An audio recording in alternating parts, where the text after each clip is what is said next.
What's up, everybody? Welcome back. We're ready to rock and roll with you guys. It's been a hot minute.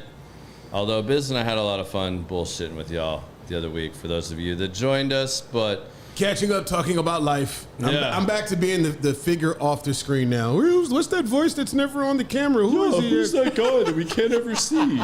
It's like really weird. We don't understand. Like, you've never watched the show, but you're the one jackass. Robin wasn't always on Robin Stern. Like, Robin got her own camera like about a year or two after they started. So we're going to get to it. We get a sponsor, we can buy another camera.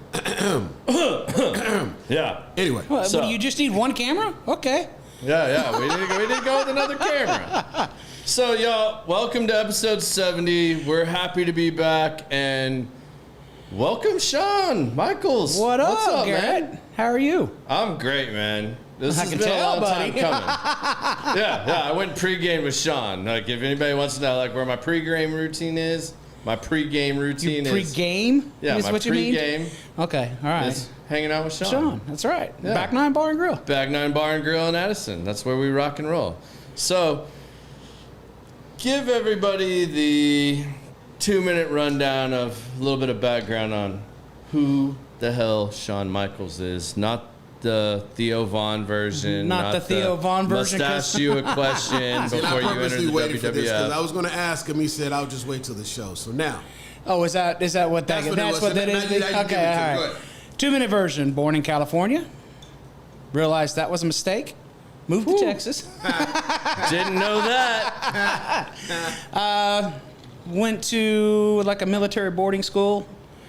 Had I not done that. So that isn't a joke on your Facebook? No, it is not a joke. Because like my little brother, his Facebook says that he went to Professor Xavier's school of something. And I'm like, that's some funny shit. No, mine's actually, I got sent to a school. All right. Graduated, moved back to Dallas, got into the nightclub bar business back in 90, 91 with maybe an old school room that you may know about, Tijuana Yacht Club or Baja Beach Club. Okay. The Guana Mirage days, the Detour. So started as a door guy, worked my way through it, ended up in the DJ booth. DJ'd for 33 years. Yeah. Retired from that and then bought a bar. And it's been a wild ride, bro. It's been one wild ride. And I've been around for most of your wild ride, I think. Yeah. I think I've been there for the most of it. Because, like, I can remember when we first moved to Texas and the back nine was I want to say Chicago pizza place. It was an old Chicago pizza place, yeah. Yeah, and we went there all the time, and then all of a sudden it went out of business, and then it was nothing for like a good little while. Yeah, it was a good minute. Then it went Rock House Live. And then it went Rock House. And then after Rock House, it shut down. It was vacant for a year and a half, 2 years, and then Back Nine came about. Yeah, what year was that? 2010? Was it that late? I thought it was earlier than that. No, it was 2010. It was March of St. Patrick's Day, 2010. Okay. So it's been around a while. We're still there. We're still kicking. Even through all the crap that we've been through the last 5 to 10 years, we're still there. Live and kicking. And for those of you that don't know, like, that's our favorite, like, home away from home is the Back Nine in Addison. So best pizza in the Metroplex. Yeah, I will proudly support that. Like, I just have to remind them that because mine is very similar to Brian Freese's order, don't burn the shit out of my pizza. Because Brian wants his shit burnt, like charcoaled. And I'm like, who eats pizza like that, man? Like, Brian he's like, shit needs to be crispy. Are you talking about like the crust or the whole thing? Yeah, No, I mean like the whole thing. So like I order, it's basically a Supreme pizza, thin crust, cut in squares. I say crispy, but I have to say crispy, not burnt, because Brian has them trained, because Brian is the king of the Back Nine, and you know you can't mess with Brian. So I have to tell them this is not for Brian. This is Garrett's pizza. Crispy. Don't burn the shit out of my pizza. I don't want to eat charcoal dust. Well, I already know this is going to be fun because if this is the Brian I'm looking at that says, thank you for dressing up, guys, this is going to be a fun episode. Oh, yeah. Yeah. That's Brian. Yeah, we did it just for you. He's probably on drink number 4. Are you knocking my Cut Light Load Pew Pew shirt that is my boy Cigars I went and and golfed Guns? today, so hey, why not? Yeah. He even went and got his hair cut for you, Brian. I mean, like, come on. I look like Theo Vaughn now. Yeah, he went full Theo Vaughn for us. It's At cute. 150 pounds.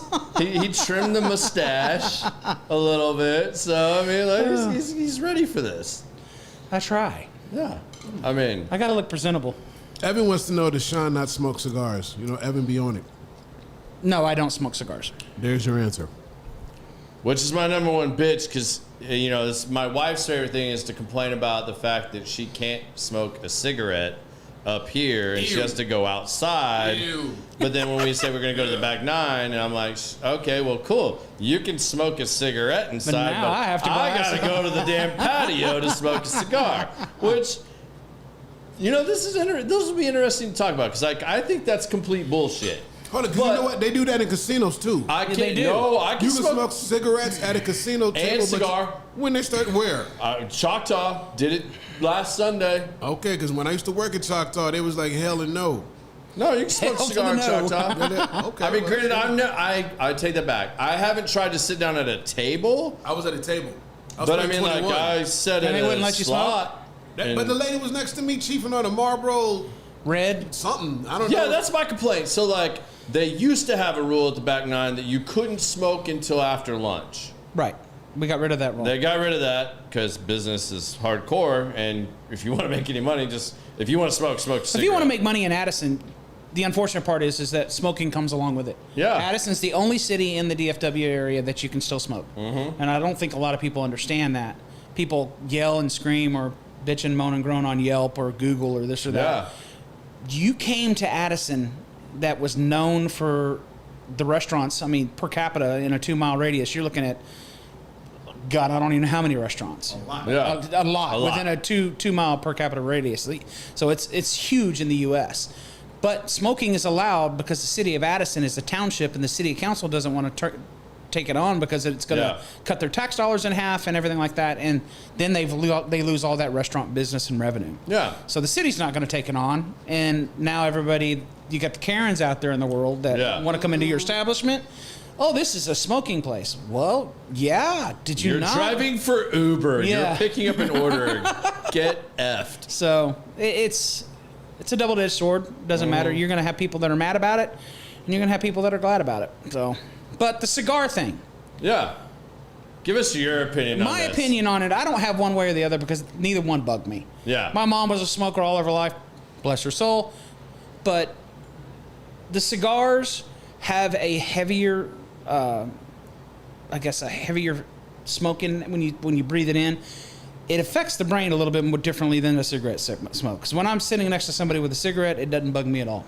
Even if it's Now, I've been in clubs even if it's a menthol or a Cowboy Killer, one of the Marlboro Reds. Because, like, for me, if it's a Marlboro Light or something of that nature, nobody smokes- I could give 3 shits. Nobody really Thanks, sir. smokes the Marlboro Reds anymore or anything. I mean, my top cigarette is a Marlboro Light. And I think that's just a given across the board. I mean, What's yeah, that? It's either a Marlboro Man in Parliament, there. it's What's either that, a Parliament a lower or a calorie Marlboro Light. cigarette? What's that? What's that, a lower calorie cigarette? Like, what the hell is a Marlboro? It's like Mick Ultra. Only 95 calories per puff. Yeah, Like, exactly. 95 calories per puff. But I think it's the smell that drives everybody crazy, and that's what drives people to I think have a bad cigars taste in their smell mouth. You better guys than have these, cigarettes. like, crazy filtration those systems. things don't work anymore. Sean, shut up. You're ruining my argument. I'm not gonna. No. Your wife can keep coming in. You can go to the patio. All right, JR, you know what you're up against next week. Not that I want to drive all the way to fucking Deep Ellum, but yeah. Oh, you're driving a Deep Ellum for him? No. He's coming up here. He's coming up here. I'm gonna just say, saying, if I I went to should the have made you come to bar, back nine. if I went to the bar, we'll do a show at the back nine. You want to do that? I mean, I'm down to do that. Maybe that's when we'll do the Brian Freeze show. Because Brian says he Brian wants to ain't do coming one. to Frisco. You heard that, B. He said you won't come all the way to Frisco. He won't come all the way to Frisco. I got you. B will roll. We'll put the big boy in the background of you guys. Speaking about big boy, have you not ever gotten any shit about that? No, why? Why would I? I mean, because it's like the same as the big boy. I'm not using him as a logo. I'm not using him. It's for KIPS. It was though, kinda. Yeah, for KIPS it was, but nobody ever came. I guess it's so dead. Okay. You know how many people ask me what that is? You guys got to fill us in. We don't know what the hell you're talking about. Okay, so I have a big boy. You know what big boy or KIPS big boy is? Yeah, like the guy restaurant. holding the burger. Yeah. So I have one in front of Back Nine now, and we're gonna call it Back Nine Bob. I'm just gonna name him Bob and just let it go, and we'll do our whole trending thing with him or whatever, our marketing program or whatever it is you want to put together. But he's just sitting there. We can't call him Boy Brian. And I had him in my garage for Big Boy Brian. Oh my god. You can't just call him Boy Brian. Brian's got to gain some weight before he gets that big. Sorry, B. But yeah, he sat in my garage for 8 months, and I'm like, screw this, I'll just take it to the bar. And I put him on the patio, bolted him down, and we're gonna paint him this week, and then we'll deck him out for Halloween and paint him all up. It's just it's a gimmick. It's a marketing gimmick, is what it is. So take pictures with him and hashtag Back9Bob. There you go. I liked when you did the monster trucks. That was. Well, that wasn't me. That wasn't me. I know it wasn't you. It wasn't me. I was there working, but that was not me. That was Dallas and Matt that did that. And that truck was a pain in the ass to get in and out of. That thing was 7.5 feet off the ground, I think.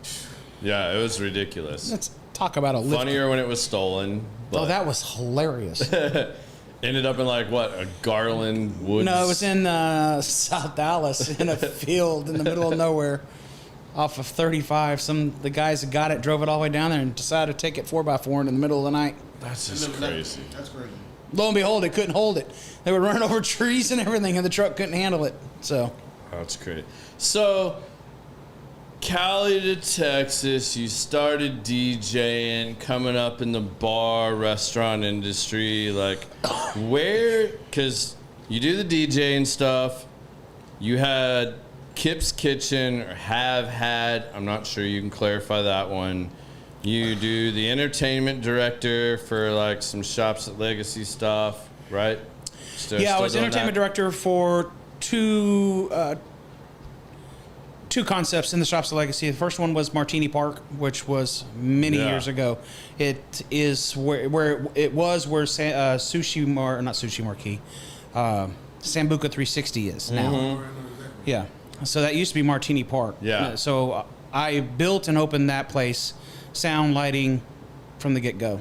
From the ground up, we built it, and then we did one in Chicago, and then we did one in where was it? I can't remember where the other one was, but Columbus, Ohio. And yeah, I don't know why. Shout out Ohio. Yeah. That company ended up shuttering, and Sambuca came in. The second thing I was working with was Harder Concepts with the Brixton and Vinyl Nightclub, and what is now most recently is Bottle Rockets. Okay. So. All right, and then we have the Back Nine. We have the Back Nine. And then we did the local with the productions company, SMH Productions. Yeah. That is kind of just like in the background. It's the holding company for all the stuff that I do, that I run my businesses through. So I get paid. It's another business thing. It's like I have my own LLC. That's my LLC to run everything down through my businesses. Okay. So anytime I get paid from one of the companies, it gets paid to SMH Productions and goes down. So what? I mean, I know you get asked this all the time, because I mean, I've even been sitting there when people have come in and made the comment like, I'm going to open up a bar. I think it'd be cool. What made you decide and they to sound just like that when they talk to them. Yeah. And no, it does, because it's happened. It's happened. People. What made you decide I want to open up a bar first and foremost, and then like, what would you say to people like wanting to open up a bar? Like, well, it had always been kind of in the background for me. It's one of those things that you never really. I was too busy DJing and knowing that was my world at that point in time, and I was thriving in it, and not necessarily driven to open a bar just yet. But once you learn everything from the front door to the back door, it's kind of tough to not move into the next role. Yeah. You kind of have to step out of that one role. And that's what happened. Well, one day in a drunken afternoon, Sunday afternoon with Matt Saba. Good old Matt. You see him four times a year at the back nine. Yeah, we were at the Star, and we were having cocktails, and I looked at him. I think I was pretty buzzed. And I said, have you ever thought about selling the back nine? He goes, yeah. And that was the end of it. I'm like, okay, he's just not interested. 6 weeks later, I have a phone call from Dallas, the other partner. He goes, when are you going to buy back nine? I'll sell it to you right now. And that's when the haggling started. 6 weeks later, I was the owner of back nine. And it was a crazy ride. But I knew it was going to be a fun ride, and that's what prompted the retiring of the DJ to move into the business side of it. What was the learning curve like for that? Like, for me, even not though so you much. kind of knew, I mean, like, you had been involved, like, maybe break it down. Like, if there's somebody out there, I mean, like, I fall in this category because I've always said I want eventually to own mine's more of a music venue, though. Like, I want to own, like, a live music venue that maybe offers a little bit of food, but also, a bar. Right. So similar thing, but like for somebody that's looking to make that jump, or even from this, like what kind of advice do you give them? Like how do you start this process? I mean, like I know you obviously were friends with Matt Saba and Dallas, and like you guys kind of like know each other from the industry, but like if you didn't have that, or you're just starting out, like how would you recommend someone like start going down that path? If you're stupid enough to like want to open a bar right now. First things first, you've got to ask yourself, are you doing this for fun and to be cool? Yeah. Or are you doing this for a business? Because this business is not very profitable. It's not what everybody thinks it is. Yeah. Not by any means. You're not a gazillionaire yet? No, God no. You're not like hanging out with Zuck on the weekends? If you don't want to work 65 to 80 hours a week, stay the hell out of the bar business. Stay the hell out of the restaurant business. Yeah, my favorite poster when Sean posts, I'm coming out of retirement. Come join me while I slang some drinks. Yep. But that works, though. But It people does. People come in because I'm usually not in that. You're not in that role. I'm not in that role at all. So when I have to step in behind the bar, I can. No, it's usually, fuck you guys, see you later. Hey, that's what it is. But if you seriously got to ask yourself, if you're looking to get into this business, you need to understand that it's not all about fun. Oh, Brian. He gets you? Oh, no. He has already said Dana walked under the truck talking about the monster truck. I mean, like, we could all walk under that truck, Brian. I mean, like, I get where you're going with this, but... And then he said back door is rough, so, Back door is rough. Yeah. I don't know what he's doing. I don't know what he's doing either. But I'm just gonna leave it alone. We'll leave it. Maybe staring at a. Never mind. We'll leave So it like, alone. what do you think? Evan's asking. I think this is a good question along the same lines. Like, what do you think about like a show like Bar Rescue, and like how that all goes down? I've got a story about that. I got several stories. I can't wait to hear what Sean I got says. several stories. I know you do. When I worked with Jillian's Entertainment, I knew Taffer.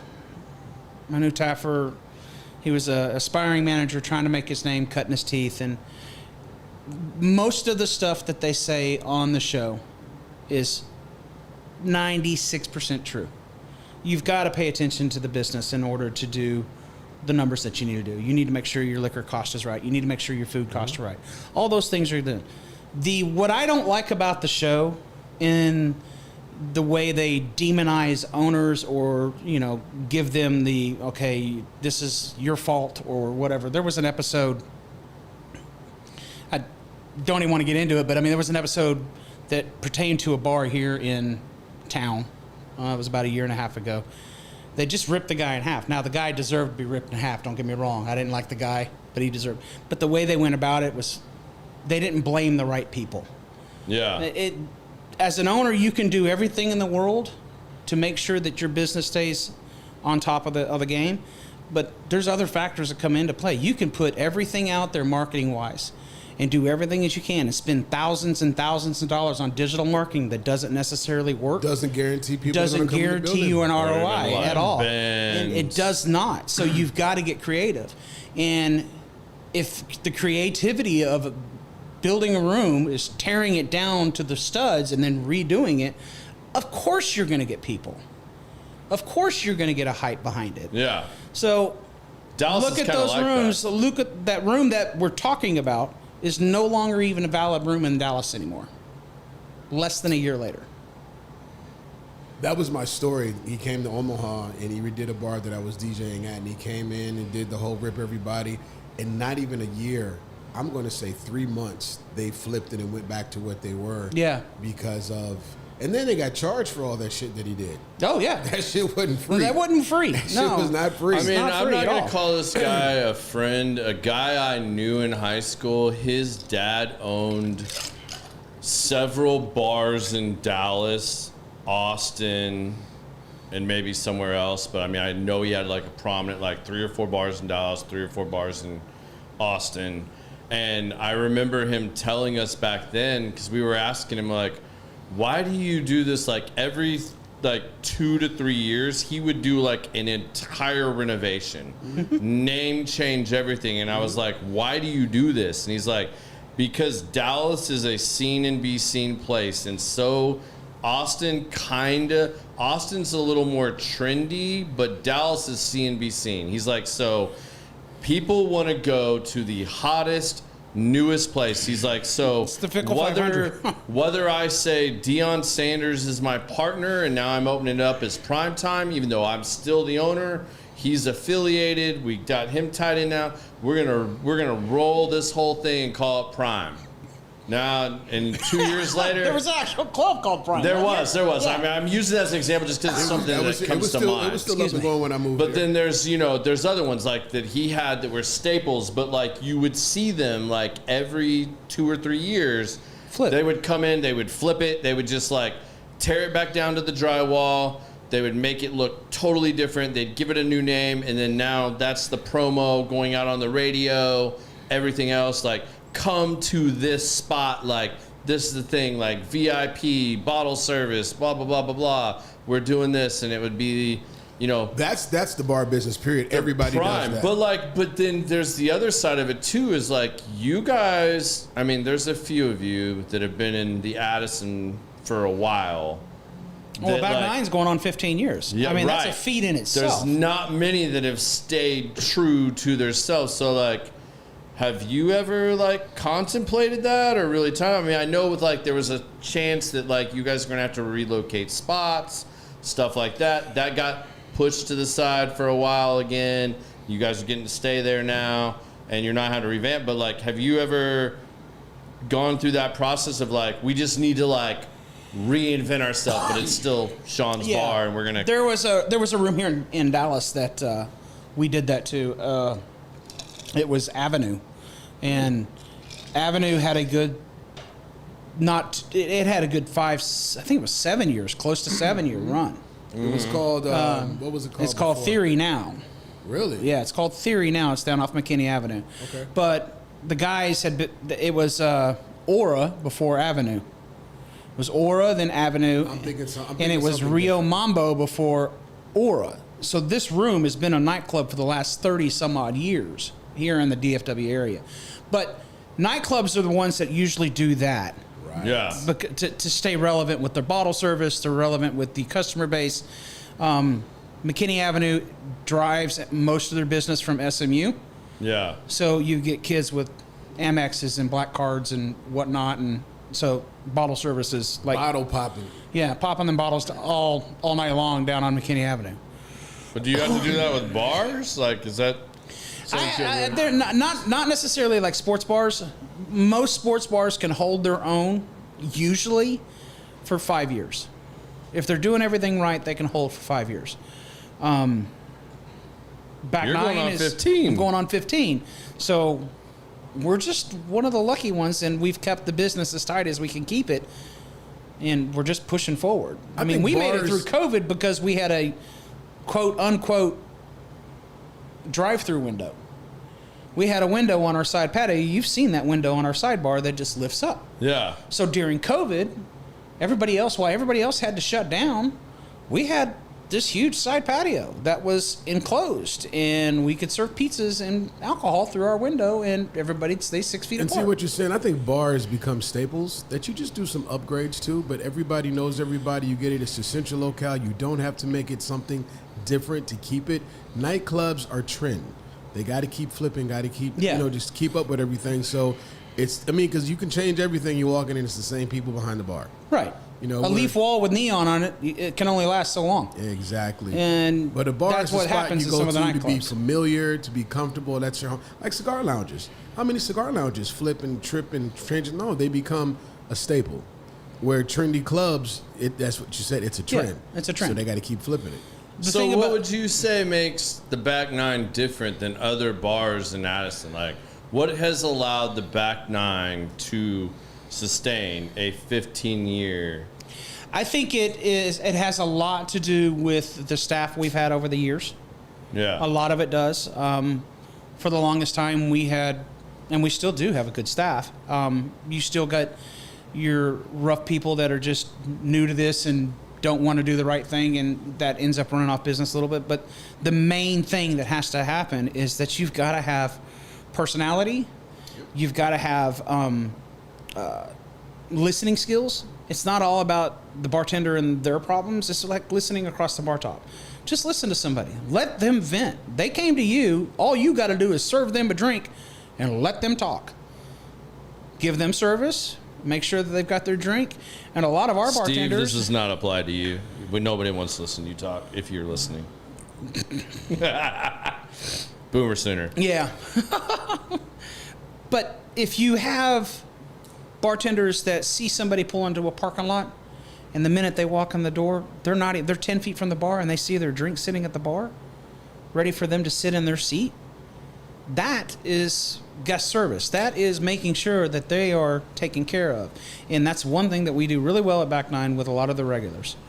You pull in the parking lot, you usually have a drink right there. Mandy's got it right there, and your pizza's right behind it. Yeah. Because we know you're not changing your damn order. Yeah, I mean, I'm a creature of habit. I mean, like, the only problem is if they run out of Buffalo Trace, then, like, I'm over there busting Sean's balls. Like, Well- hey, man, like, if you could get a little more bourbon in here, I could bring some of the bourbon clubs There's some in things there. coming down the pipe that you will be happy to Yeah. hear. There are some things coming down the pipe. Well, now how that do- we've got things kind of worked out with the lease and the land and what we're Yeah. doing, Back Nine's going. The building's gonna go away. It's just a matter of time. Yeah. But now we've got the time frame that we need in order to move on to a new location. So Back Nine will more than likely be the last business in that building before they bulldoze it. Yeah. So it's just all about making sure What's everybody. the time frame look like on that? They gave me a time frame anywhere from 2 to 5 years. All right, so 2 to 5 years. 2 to 5 years. That could be 6 months. It could be, but they have to give me an 8-month notice. Yeah. So I can find a location to move it to within the Dallas. I can't move Back Nine somewhere in Dallas. Yeah. I can't move Back Nine to Frisco. I can't move Back Nine to Prosper. Yeah. Back Nine is a Addison staple, so I Yeah. need to move it within the city limits of Addison. How? All right, let's change my question. How would you maintain what you've maintained at the Back Nine? Because I used to always say, I think one of the biggest things that you guys had that like really differentiated you from a lot of other similar bars in Addison was the fact that you guys had that brick oven. You guys had that brick oven, which I know is a nightmare for you in and of itself, but that's where the best pizza started because like it was old Chicago. Like you guys were able to put, even if we call it They the don't even most make that brick simplest oven anymore. Yeah, right. But I mean, you guys were able to take the most simplest bar food, and it's like, all right, why do their quesadillas taste better? Like, I can get quesadillas at 20 bars in Addison, but like everything just tasted a little bit better. But I truly believe it's because y'all had that damn brick oven that was I mean, a good part of it. In the early days, yes. Yeah. The brick oven was a huge part of it, with the menu that we had starting out. That brick oven cooked a lot of things really well. We don't have that brick oven anymore. And it's their taken pizza's still real damn good. So are their it's wings. still taking some time to get some things done. But the big factor is that we take the time to prep. We take the time to cut fresh food. When we cook our chicken, we cook it fully through, and then we chop it. We don't just take a chicken breast and just cut it for the chicken quesadilla. The chicken breast is cooked fresh, then cut, and then put on the thing, and then heat it up again while we put it in the quesadilla. So it takes a little time to get your food. You're looking at 15-minute ticking times. It's not anything crazy. No, it's not bad at all. Paul, you're an asshole. So, I mean, we have our faults, just like any other place does. I mean, the kitchen, we've only got 2 cooks, so sometimes if we get backed up, it's going to take a little longer than 15 minutes. But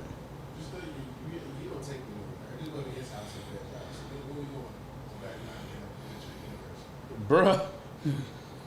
tell me when coming.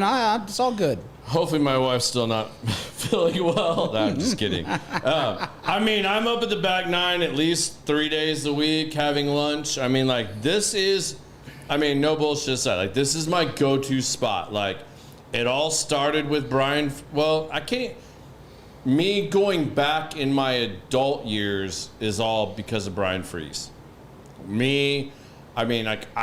When we first moved to Texas in '96, like, that was our weekend. Mom and Dad taking us out for pizza or Italian food. We went to what was old Chicago there.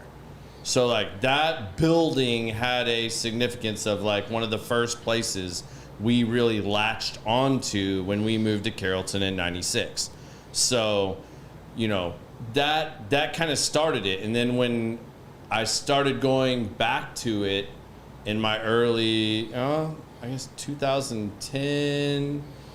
Yeah, so in my late 20s, early 30s, then the back 9 became a thing. So it became a huge thing. We really started quick. Like going there, and some of the bands, and certain names I won't name, but there were people that DJ'd there and stuff that I used to be really close to, that it just kind of became the spot. And then when I started working at Element, that was Brian Freese's spot, and he's our number one client, back then, and still one of the number one clients now. So back 9 just became, and it's ironically almost always been the halfway point between my office and home. So it's real easy. And then we built relationships, I've had, I don't know how many big birthdays for myself, my wife, events we've held there. Yeah. I mean, you've always opened your door and been like, hey man, whatever we need to do to make this work. Any of the charity things you guys have seen me do, Sean has always supported every one of those.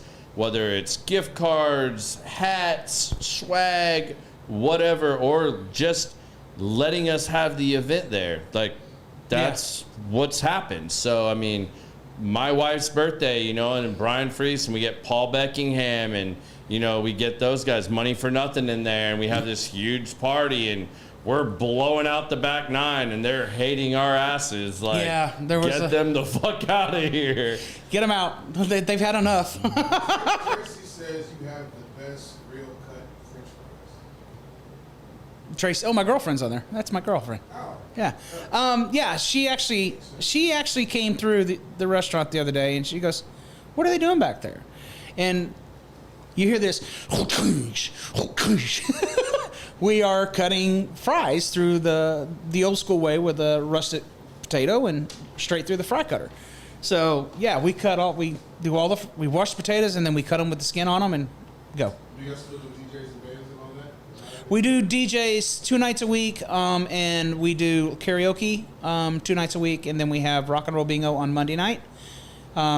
So there's quite a bit of stuff going on. I would say karaoke like 3 nights a week. They got a lot of regulars that really like to sing. Well, they want to get up and drunk and sing, but they also want a money that is attached to that. It's not just a regular karaoke night, and you know better than that. Smart ass. It was a good inside joke, man. Not everybody had to get that. But yeah, we do something called karaoke lotto. So most people are very uncomfortable doing karaoke. I'm one of them. I don't like doing it. Nope. Not me. It's not my forte. But in the 69, my Humpty Nose will tickle your rear. A good friend of mine, Jeff Murtha, which owns Studio 80, gave me an idea that says, hey, I was thinking about this. You can do it, see if you can run with it. And it's called Karaoke Lotto. So people come in, they put their name on a piece of paper, the song that they want to sing. And at the end of the night, we have an artist in an envelope that's got $100 in the envelope. Okay? If they happen to sing that artist, they win that money in the envelope. Oh. Now, if we don't have a winner that week, we add another $100 to it the next week. These pots have gotten up to close to $2,000. And somebody, so people are just trying to guess. Prime example. What to sing. Yeah, you just gotta guess. You don't even have to. You just have to get up there, hold the microphone. You don't have to sing or anything. Who picks the song that goes in the lotto envelope? Nobody in my club. Not a damn soul. Can I pick one sometime? It's the karaoke host's wife. She picks it. She seals the envelopes. I never see it. Walter, the host, never sees it. We don't know what we're getting. So nobody in the room knows. What's the oddest? What do you think is the oddest song that may have won a lotto before? Like some shit you'd be like, never in a million years. What was the one that got to be the highest so far? The highest was a Prince track. So it has to be the artist. Doesn't matter what song. Doesn't matter what song it was. Well, Prince is kind of a hard act to carry. Yeah, like not a lot of people would try to brave doing Prince. Yeah. Well, again, you don't have to. You can get up there and mouth the words for all I care. As long as you're up there and you're having fun and there's a possibility of winning. Nobody singing, they can lip sync. That would get a lot of people to come to the flow. Yeah. So you don't. Well, what it does is you also don't have a lot of people yelling and screaming in a microphone when they shouldn't be yelling and screaming in a microphone. Amen. Whoa. That used to be what was so brutal. Like I can tell you, that was the one day you would not find me at the back nine was if it was karaoke night. As a DJ, I did karaoke for a couple weddings, and then I took it out. I'm not listening to all these people that I sit here with for lunch, try to sing and read. Well, imagine their youth. Well, after 3 times of somebody attempting to doing the Whitney Houston song. And I was like, no more stop. Y'all, I'm playing music for the rest of the night. I took the mic, took the batteries out, put it in my bag. I'm like, I will not hear y'all desecrate this woman's music anymore because that shit was bad. Well, there's something I want to give you credit for, and I want to lead this into something to talk about is, I'm going to say this was about a month ago when we had the big power outage. Yeah. I'm good. Yeah, you want to come on and make fun of my pink drink now? Yeah, that's what I thought. We'll get Man Bun on here soon enough. But about a month ago, I know there was some power outages from one of the storms or whatnot. And I'm friends with a lot of you guys that own bars in Addison. And, I saw a really cool post where it was Kyle Hiddell reached out and was like, man, I just want to give a shout out to Sean over the back nine. This side of the street apparently didn't lose power. They lost power.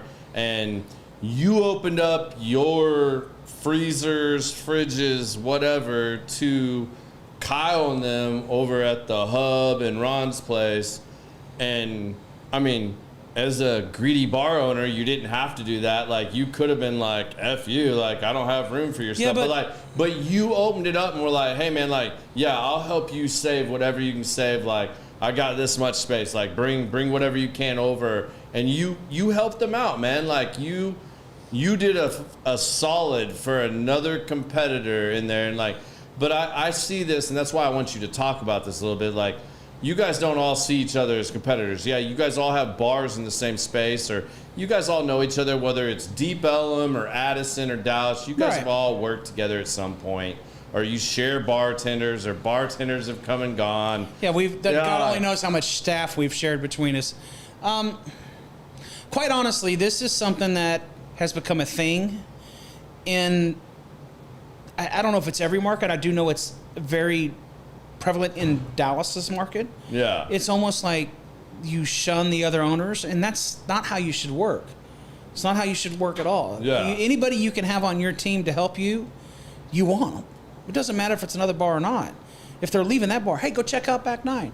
If people leave Back 9, hey, where else can we go in Addison? Go to the Hub. Go to Quarter Bar. Yeah. Go to these other places and check it out and tell us what you like. Come back and see us. Yeah. So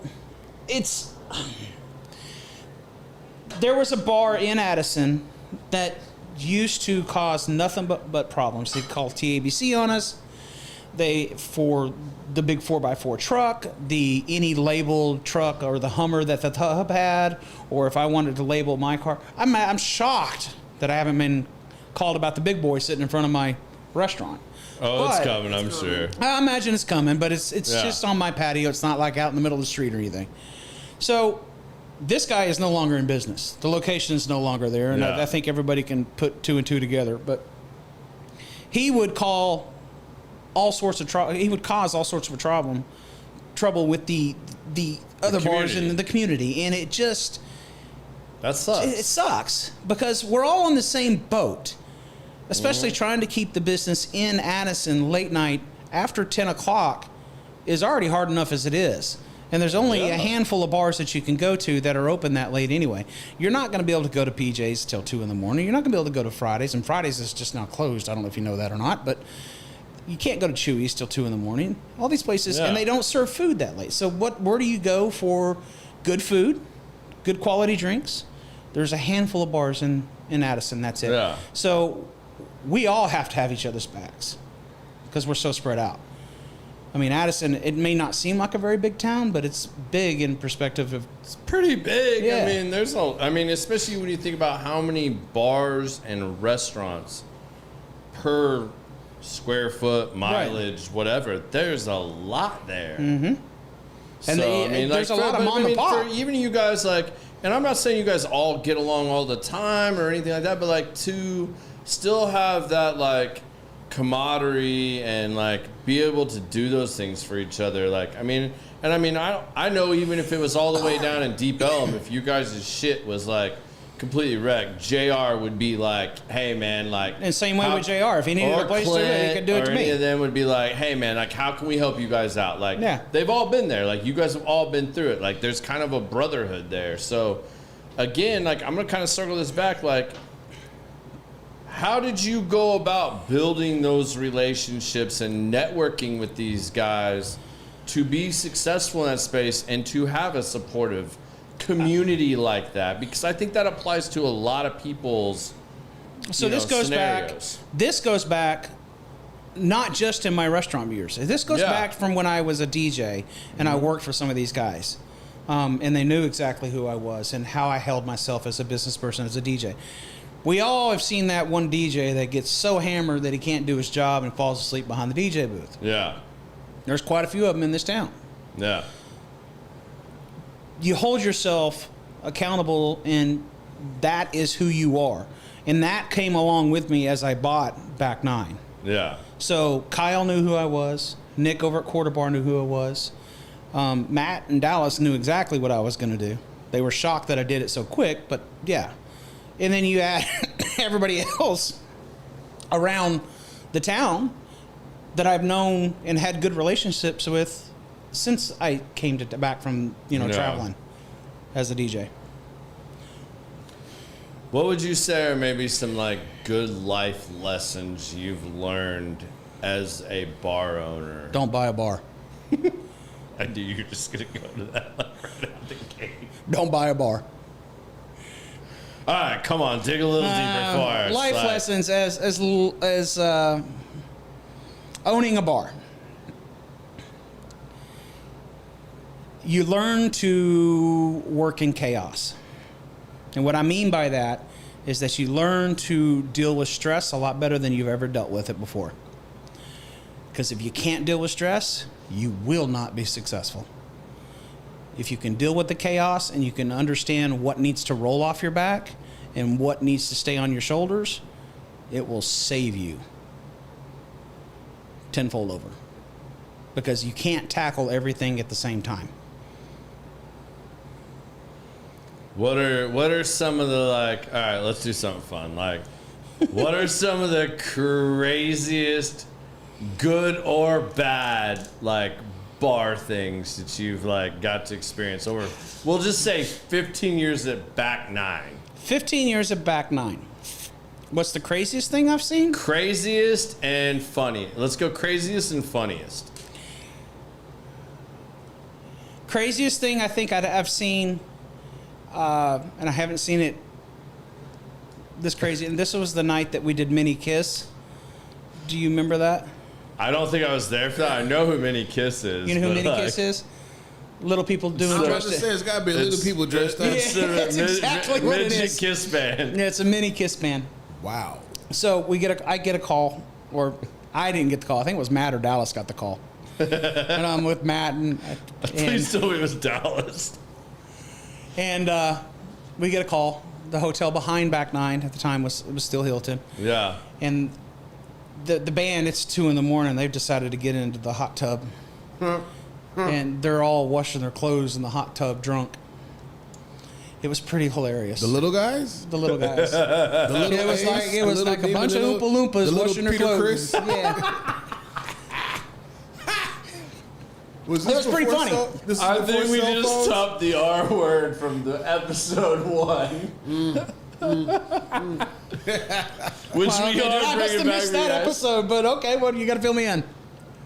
So, all right, I'll throw it out Well, there. hold on, let me get. Let me monitor. Yeah. That was the Let me craziest. monitor Facebook. That and was see if we crazy. can Yeah, cut go off. crazy, and then I'll tell you the R word story. Go What ahead. was it? Crazy and the fun? The funniest. The funniest. Man, there's been quite a few.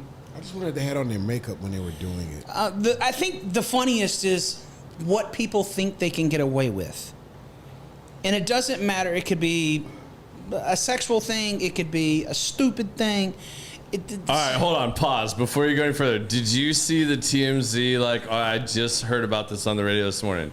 Did you see about the butt funnel margarita thing? Oh, Jesus. No, I did not, and I don't even know if I want to hear about it.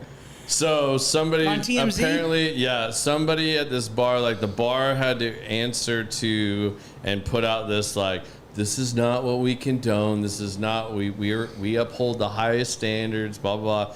Because somebody apparently got videoed that a couple in a bar butt funneled a margarita to get fucked up faster, basically, and then How? it got put out there that like somehow they were able to butt funnel in a booth in a like family Mexican restaurant. I think it was in Florida or something. And that's why we pulled out the booze in back nine. But we'll leave it. Yeah, we'll leave it at that. A thing that just happened. Like that Son. just happened in the last 48 hours. You know I'm looking up TMZ right now. Yeah, butt funnel margarita. Oh, my I'm God. sure it'll pull up. That is just disgusting. I don't even know how that would work. Because it's not going to get into the bloodstream any quicker. I don't even know how that would work. I don't want to know how it would work. I'm sure if you called Paul, maybe Paul could tell you. Oh, wow. Yes, Paul, there's you some love. If you actually ever listen to one, I don't believe that you actually I ever don't listen think to you will. one. So I'm going to throw that out I'm probably on their list not to talk to right now, since they're Well, not. maybe. Yeah, so. there. I mean, he came in for his birthday. Yeah, he did do that. So, I mean. You never know. All right, so funniest. Funniest. Oh, man. This happened about 3 years ago.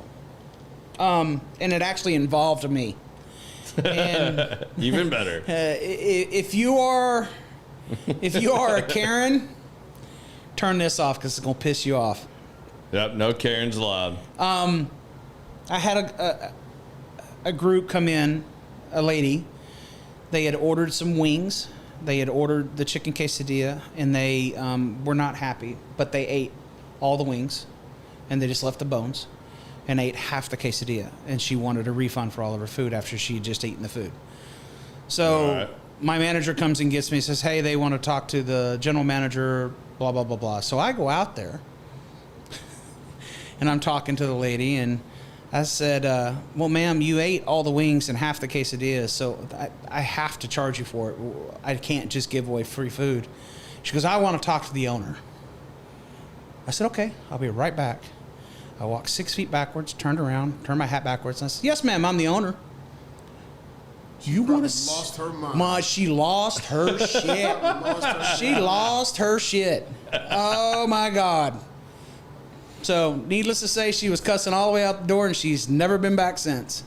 And I'm fine with Good that. for her. I am fine with that. Don't Good lie. for You've her. been waiting. You was waiting for that opportunity. I bet you Oh, said God, there's I gonna had be that in one my day I can get arsenal. that. Yes. I've had that in my arsenal for a long I time. can't wait till the day that somebody You know, somebody did it. My funniest like that was like something very similar to happen, and it's literally like, I mean, I joke about this. I'm sure he's up there a little more than I'm gonna give him credit for, but like, I maybe see Matt at the back nine.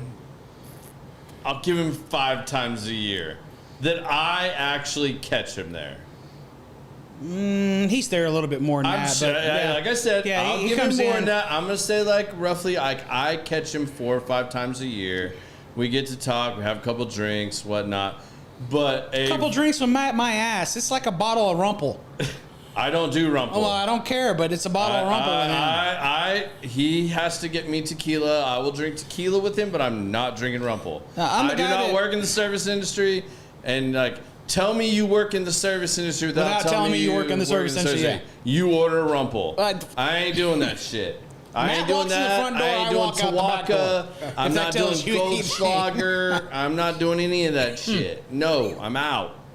But same situation kind of applied, and this person was giving whomever absolute hell, and I think it was Emily that they were giving hell. And Emily's not really one to give a whole lot of hell. No, Like it's not, no. Emily's not gonna take a whole Emily's been with me. lot of shit. She's been with Back Nine 12 years now. a while. Yeah.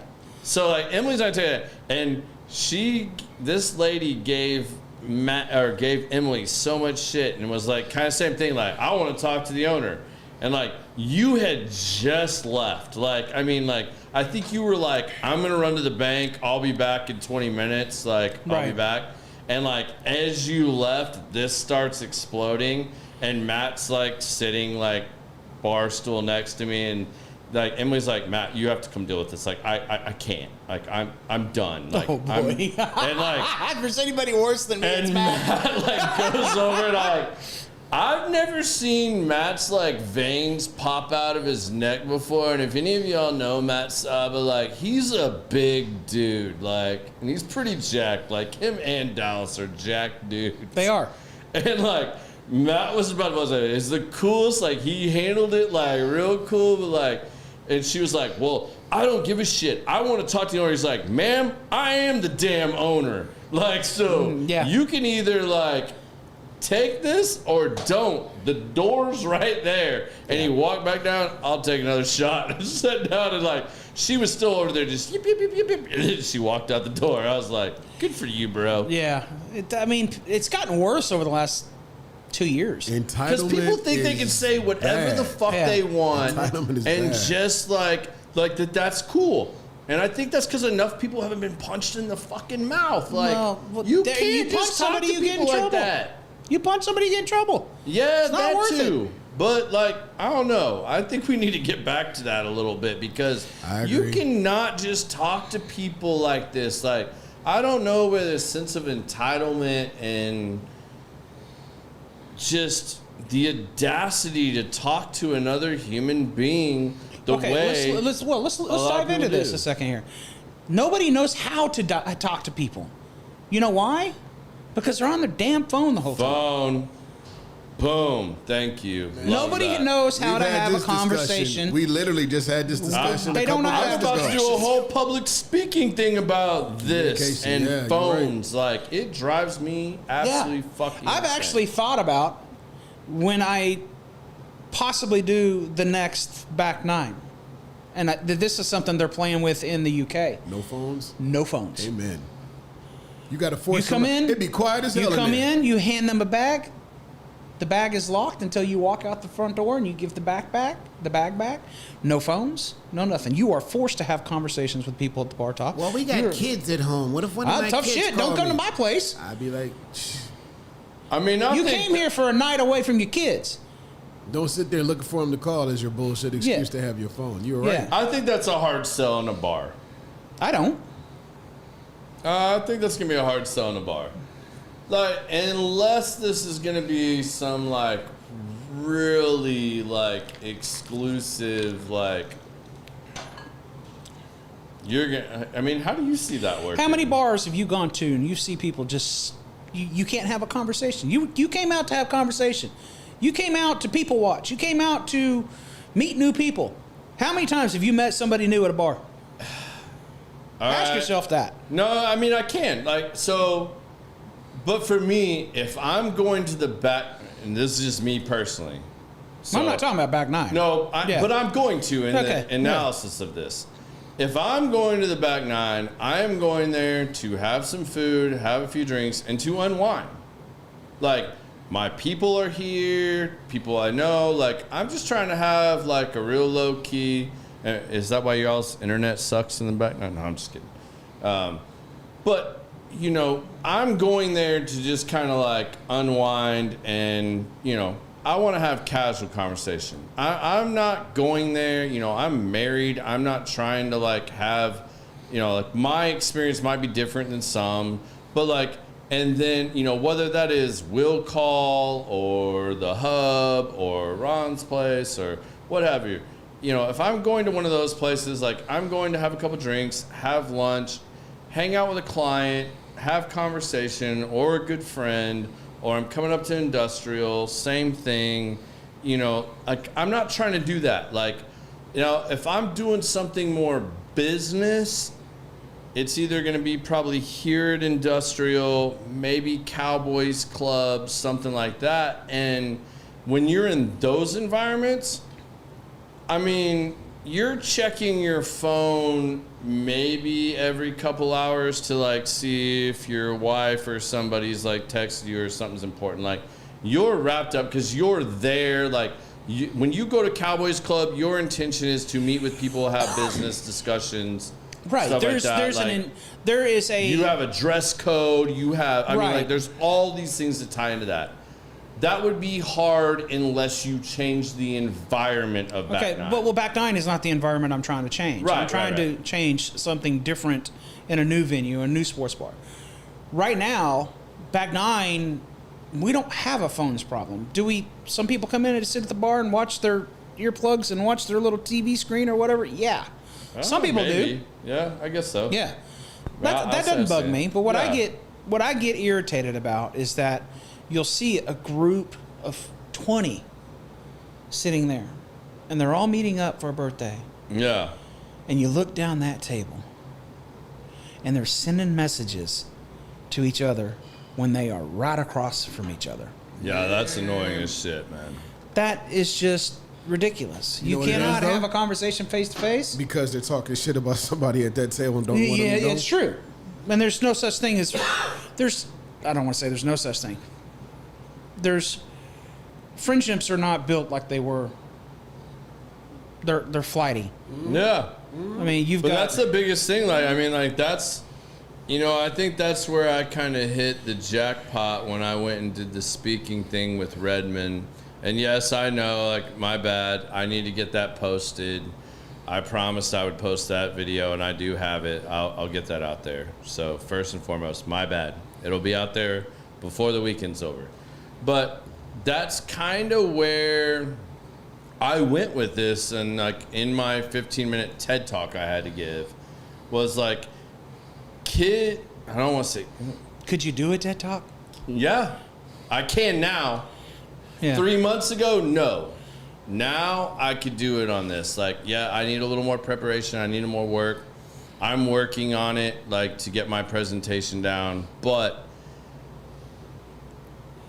the generation below me, I don't even know what the hell you call some of this now, but like, whatever. You want to say Gen X?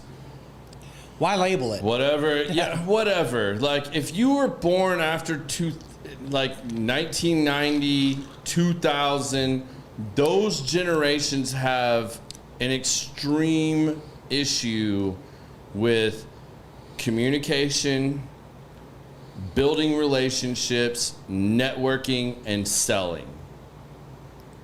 Now, they are the most technically advanced group of people in the history of the world as we know it.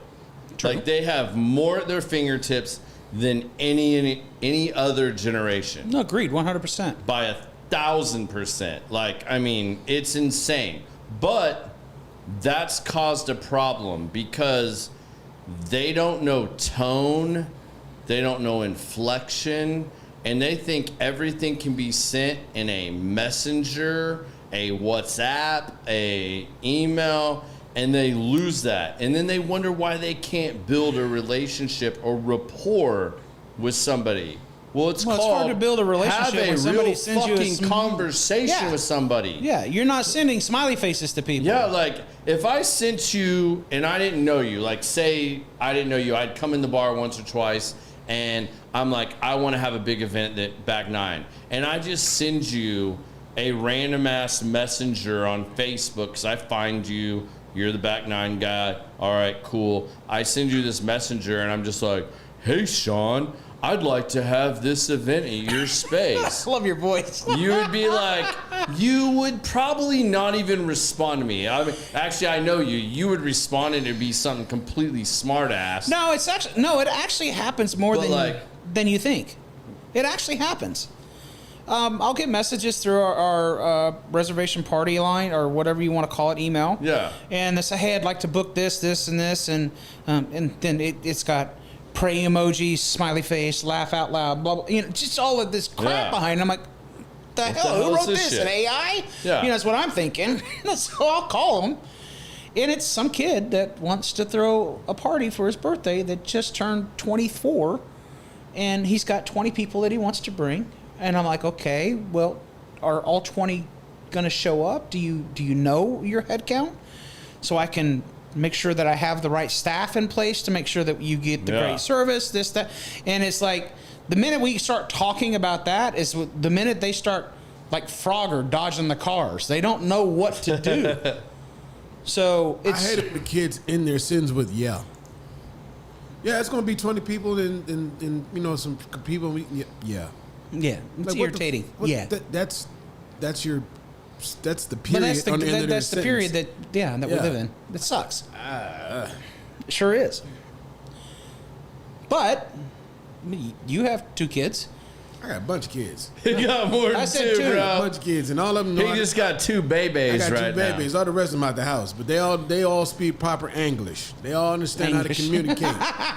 We don't do that. My grandkids were just visiting. I got grandkids, and they Shout were out visiting. Oliver. And and the 5-year-old, give me some milk. I turned TV over and I said, "What'd you just say?" Give me some Give milk. me some milk. I said, "No." Well, why not? I said, "How do you ask?" And he had to look, and he looked, and he said, "Oh shit, this is Grandpa. May I please have some milk?" I said, "May I please have some milk?" Who? Well, sir. that should be trained Yes. and taught. Not trained. But it hasn't been for Yeah. like 2 generations. Man, Well, give me some milk. You almost got thrown out the parenting, window. How many of you parenting is see, not like, what that hold the parenting door used to open? be. Yeah, because we got hit. We got hit. Yeah. We got hit. I got beat. Now, instead of me Yeah. stopping everything and say what he used to say, I just got a backhand, and then my brain was like, "Oh shit, that was the improper way to say that sentence." And you immediately remembered Man. not to do that. Yes, it's Yeah. like training a puppy. Pop! Oh shit, I ain't supposed to go over there. Let me try this. That's parenting Oh, I 101. can't poop there. Well, Exactly. somebody just sent me an Instagram where like the kid called the cops on his mom because she spanked him with a belt. Did the cops show up? Cops Yeah. showed up And so, and the wife answered. You could tell it was single mom in the video. That's what it appeared to be, I should say. Single mom comes out, and the cops start questioning. They're like, "Well, who called the cops?" I don't know. The little boy, about Oliver's age, runs out the house, comes out like, "I caught it. She spanked me with a belt. That's child abuse." And she goes, the guy goes, "Ma'am, did you spank him with a belt?" She went to jail, Yeah. She goes, "He's been skipping school and lying and doing all these things." What'd the cop do? I'm praying the cops did the right thing. I spanked him. And he goes, "Yeah, that's child abuse. She can't spank me with a belt." And the cop goes, "Okay, do you have the belt?" She grabbed the belt and came back out, and like she pulled him, and the cop pulls the kid aside and goes, "So she spanked you?" "Yep." "How many times did she hit you? Do you have any marks on you?" He goes, "No, but she spanked me." He goes, and that's child abuse. She can't spank me. So you lied to your mom, and you've been skipping school, and this cop just reads him the right away, just tells him what's up, you can't be doing this, this is disrespectful, this and that, laid down the law on this kid, walked over, handed it, and it's and if you call again, I'm gonna come back and spank you with this belt. And I was like, that was dope as shit. You go. We need a whole lot. And I'm not saying I'm promoting being spanked with a belt. I was never spanked with a belt. Oh, geez. But I thought my dad's hand was the size of a toothpaste on my butt would soften the blow. No. Yeah. That's how often I got spanked. Toothpaste on my butt. A real cop would have cuffed his ass and put him in the back of the cruiser and been like, "Well, you're not going to be here no more." I did a shitty job of explaining that, but the cop gave it to him. No, but yeah, he didn't go. He didn't do it. He didn't side he with went the back. case. Well, could have done is just followed the rules that he was supposed to be ruling. Shook the mom's hand and was like, "If he's any more problem, you call me and I'll come take care of this." And I was like, yes. "That's what's up. That's what these." But kids that's what you call a different. That's what's lacking in this world is the leadership and the parenting skills to know when you do that and when you don't do that. Because you see it now in grown-ups. Yeah. I ain't gonna lie, dude. I watch Karen videos all the time. Karen gets, because when you see people, literally grown men and women, have a hissy fit when they don't get their way or they don't get their order at a fast food restaurant, and then they proceed to have a tantrum and throw stuff, knock stuff Napkin off the holders, dinner, cup holders. the big one is when they take the drink and throw it at the people working there, and then they act like they're wrong when that person comes across the counter and whoops their ass. And they're like, "He hit me." But then, like you said, that's why the whole thing is, you ever see these flash mobs that rob places? Because you can't touch them. Yeah. I've had police say they watch kids fight and stuff, and they say, we can't touch them. Yeah. I'm like, so you can just allow them to just do whatever they want? I have been told by multiple officers owning a bar, if a fight breaks out, just call 911. Do not get involved. Yeah. And in the day that I came up through this business, you had security guys, people's heads got bounced off.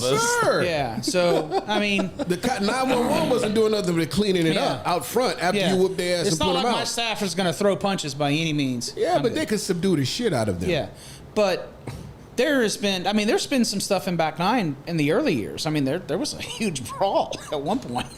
Chairs Man, when y'all used to have UFC nights, man, there was some. Yeah, somebody mentioned to me. Let's get back into the sports and the UFC and everything else. And I don't think there's a lot of people understand what goes on with that for sports bars. You both have probably heard about the $96 million lawsuit from the NFL and the NFL Sunday ticket. The NFL lost, and they've been told that they have to pay $1 billion lawsuit. $96 billion back to bars and restaurants that, or for some odd reason, are not profitable because of their packages. Oh.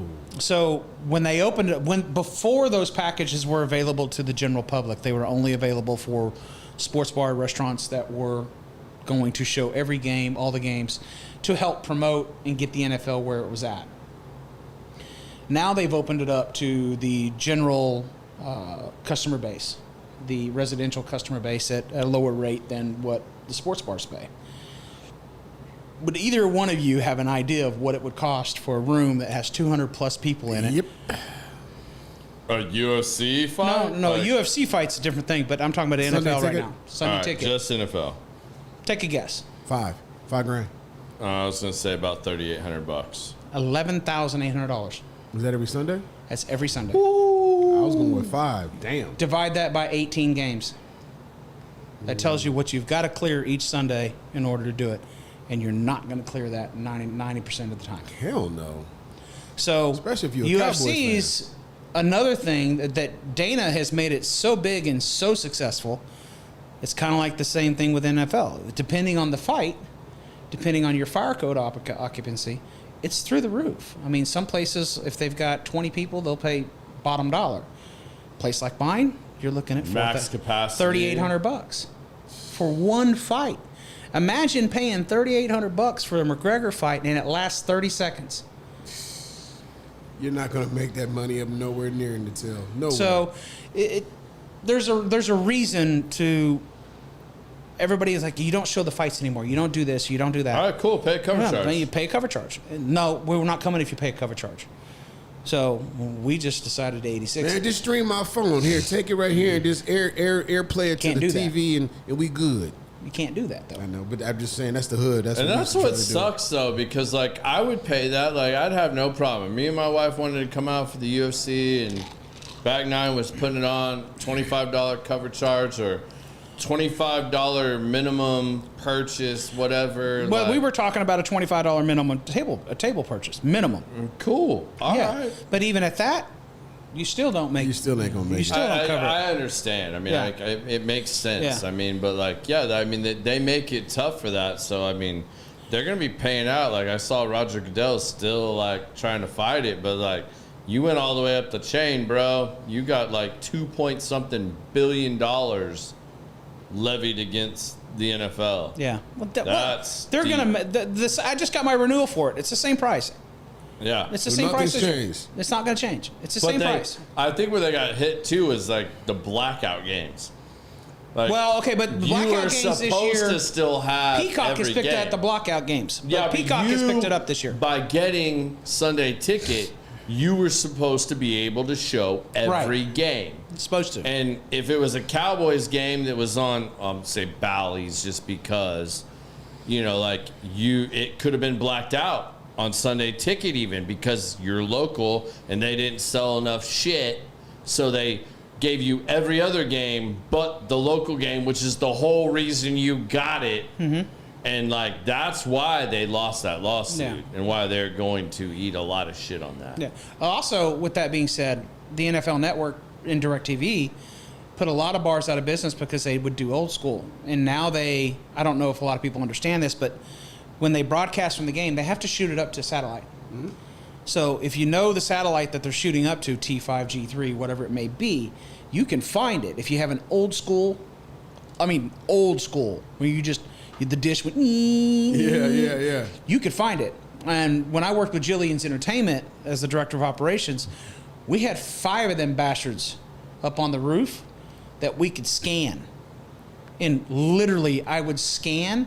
T5 was where most of them were. Like if it was a blackout game, I would actually get the feed from the field that was going back to the station, no commercials at all. So they were live the whole time, audio and all. It was the coolest thing So in you the heard world. Everything. Everything. Secrets And we'll you be back in learn 3 here minutes. on Common This Sense the Podcast. No 5-second delay. No, Yeah. that was directly off the satellite. So what would you say now is, besides the food and the regulars, what is your draw? How do you keep consistent? Well, I'm going through at Back Nine. We're kind of going through this regroup and try to figure out new things for us. In the past, we've been able to adapt. We've taken our karaoke from just regular karaoke to the karaoke lotto, which has awarded us the best karaoke 3 years in a row now in the city of Dallas. They've also lost some staple bartenders. I have like also, yeah. We've had I want a to lot like give of, some shout yeah. outs here a little bit There's- because like, you know, like we talked about a little bit earlier, like there's a lot of bartenders that like work at multiple places like, Bill. Big Bill's worked around. He's, down at Will Call. Big Bill, TNT, Larry's down at TNT. Larry, and, you name all these guys and girls that Lucky has moved away. Lucky. He's in Minnesota now. And that is a big thing. People, bartenders. But that's a big thing. But thing. The back nine was the commonality for a lot of these guys. I'd like you to speak to that a little bit about how you managed that, because these guys were people that had waited on them for 20 years. And yeah, they may have worked at 4 different bars depending on what night of the week it was, but their home base for a long time was the back nine. Back nine, yeah. People came because they're like, all right, tonight Bill and Jose are going to be here, or Lucky's going to be here, Cherie and Emily and Mandy. I mean, I can go on for days about this. But these are people that, for a lot of us that are our age, they've been our bartenders since our early 20s. Yeah. And but you don't find bartenders like that anymore. But you don't. But there somehow the back nine has always, for the longest time, maintained that kind of core. Where it starts at the top. It starts with me. Certain nights. It started with Matt and Dallas. Mm-hmm. Them hiring Lucky, Lori, Bill, Jose. They were hiring the kings and queens that were in this town. Yeah. It wasn't just random hires. They were bartenders that worked with Matt and Dallas for years. And they had, before they even opened back nine. Yeah, they had a following. They had a following. They knew how to do service. They knew how to make the drinks. They knew how to hold conversations. They were old school bartenders. And people knew what days they worked at which bars. And you could set your watch, and you still to this day, you can set your watch by the regulars that come through our doors at back nine. Like today at 5 o'clock, I knew Steve walked through the door. And sure enough, I can check my camera right now. He's sitting at the bar, already drunk. I hope Mandy changed his drawing. So I don't know if she did or not. But my point is that it's about having the right people behind the bar that know how to do their job and know how to be friendly, for one. Know how to make the drinks like the customer wants, and knows how to be aware enough when that person walks through the door and they have their drink before they even sit down.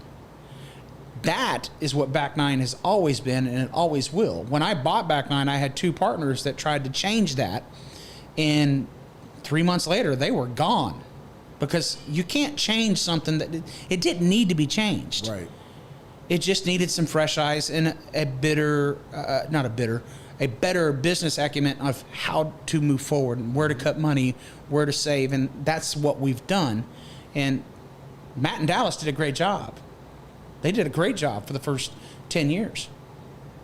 They had shell shacks. They got preoccupied with that. They needed to turn it over to somewhere else. They did. Yeah. Turn it over to me. And here we are 5 years later, and we're still going. So 15 years in, it's all about the people that we bring in. When I hire people, I don't hire people with massive experience. I hire people that are personable, people that can hold conversations. My interview is like having a conversation with them and see what they're about and if they'll fit our family. Because I'm not looking to hire staff. I'm looking to bring in family. Yeah. That's how I look at this. I don't look at it. You have to. Yeah. If you're going to cause my family drama, I don't want nothing to do with you. Well, it's said, and that's the one thing I learned. People do a good job. Yep, they do. And it's really important in the bar business. It's extremely important in the bar business. You look at JR down at Will Call. He's got Bill. Yeah. He's got, what's her name? Dana. And then she's got, what's his name? Tall, lanky kid. Trevor. I know who you're talking about. Trevor. Those are all mainstays in this town. Mainstays. Tenfold over. They will run circles around any other bartender that you put them against. Plain and simple. Yeah. I mean, Bill has a hard time competing with Jose. Sorry, Bill. I had to fire Jose. No, Bill and I still have the worst day of my life. Bill calls me, I forget what he was calling me last week. Bill and I had this going back. I was like, because you look like Jose and Jose looks like a Bill. And I'm horrible with names, so my first Well, they're both years bald. early on, I would like always call Bill Jose and Jose Bill. And it used to piss Bill off so bad. He's like, fuck you, Garrett. Hey, Tom, I'm not making you a drink. How about that? And he'd walk away. And he'd walk away, and I'm like, But you finally got his name right. You finally got his name right. I did eventually, but I want to give him a little love. And I want to give, because I know a lot of you watching on here, and maybe some of you, for those of you that know or don't know, the prayers that were asked for Jackie Boyd have been answered. That all went really well. And Jackie, we love you. We wish you a speedy recovery, man. And keep doing what you're doing, bro. I got a funny story about Jackie. That. Yeah, you can tell a funny Jackie story. I can tell a funny Jackie story. So he went deer hunting. This was a couple years ago. And he came in. He had his cat. He was camoed out. And he's camoed out, and he had his cooler, and it had the head in it, and he was ready to go. And he was right there at Runyon, you know, that light that's right there, and he was getting ready to go home. Well, he pulled out, and somebody was speeding on Beltline and T-boned him. Oh, yeah. And I'm like, oh, no. And Jackie, the first thing, Jackie gets out of the truck. He goes, oh, no, what am I going to do about my deer in the back? I'm like, what? You okay? Yeah. He's like, no, my deer in the back. He was worried about the deer in the back. Of course he was. So I said, well, okay, well, how big is it? He opens the cooler. I'm like, oh, okay. Yeah. Let's just put him in the cooler in the back. Put him in the liquor cooler so it'd stay cold. He came back the next day and got it.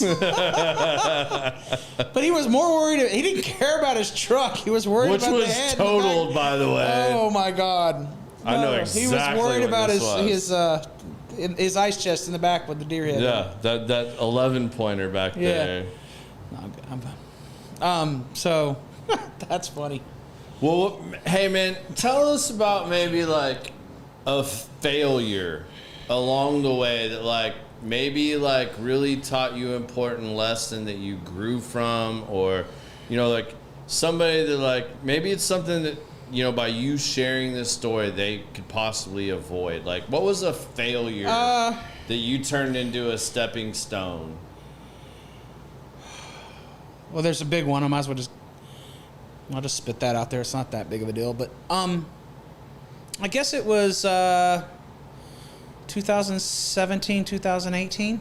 Okay. It was I was fighting tooth and nail to make my mortgage. The DJ market had kind of taken a tank, and I was only working 3 nights a week, and I really needed 5, 6, and I was doing lighting installs, sound installs, which is the other stuff that I know how to do, where SMH Productions comes from. Yeah. The business had fallen off for that, and I took it personally. I took it to heart. It ended up depressed, ended up fighting the IRS, fighting my mortgage company, all in the same battle. So it just, as much as you got things going on, life's going to move forward no matter what, with you or without you. So you've got to figure out things real quick. It was about 2 years in that I really had, maybe 2.5, that I really realized that if I did not figure out a way to take control of things that would irritate me or things that I would let get to me and hold me back, if I didn't take control of it, then I would be in a worse situation than I'm already in. So I kind of just took the reins, decided to sell my house. It was at the peak of the market when Toyota was just moving here. Yeah. And business was booming here. This was even before Trump was in office. So all of this stuff was coming to the area, and you had all this influx of people moving in from California, influx moving in from New York. Yeah. Sold the house, made a profit on the house, got out of debt, paid off the IRS, which was not my fault. I wish I could. May that man rest in peace, but it really put me in a pickle. 70 grand in with the IRS is not a fun thing to do. Oh. Yeah. Anyway, that got paid off. I started attacking things a little bit easier. Once everything was paid off and I didn't have a mortgage and I didn't have things, I had the ability to focus on myself. take that time. You got all that debt off your shoulders. So now you can refocus on yourself, put that energy back into yourself, and figure it out what it is that you really want to do. That's when I went to work for Aura with Sam and Sultan and Alon, doing their lighting and their production assistance and for all of their locations. Yeah.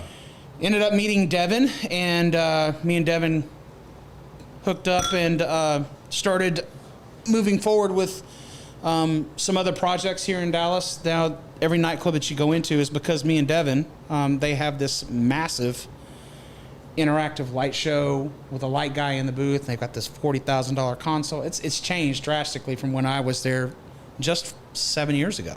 Yeah. So it does what I think what I'm trying to get at is that life is going to move on no matter what, with you or without you.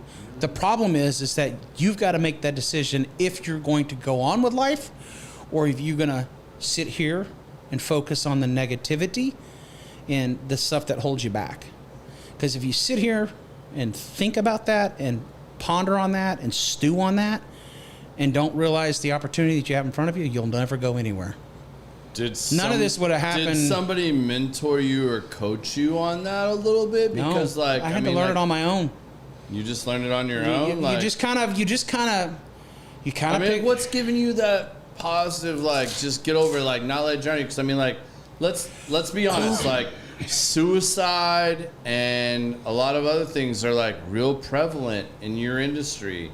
Just like it just whether happened, it's yeah. like first responders or whatnot. Like, I mean, and yeah, it just happened. But like, well, I mean, like, how have you been able to maintain that kind of outlook on those type of serious things? I mean, you know, for me, like, I do a lot of things to self-educate myself.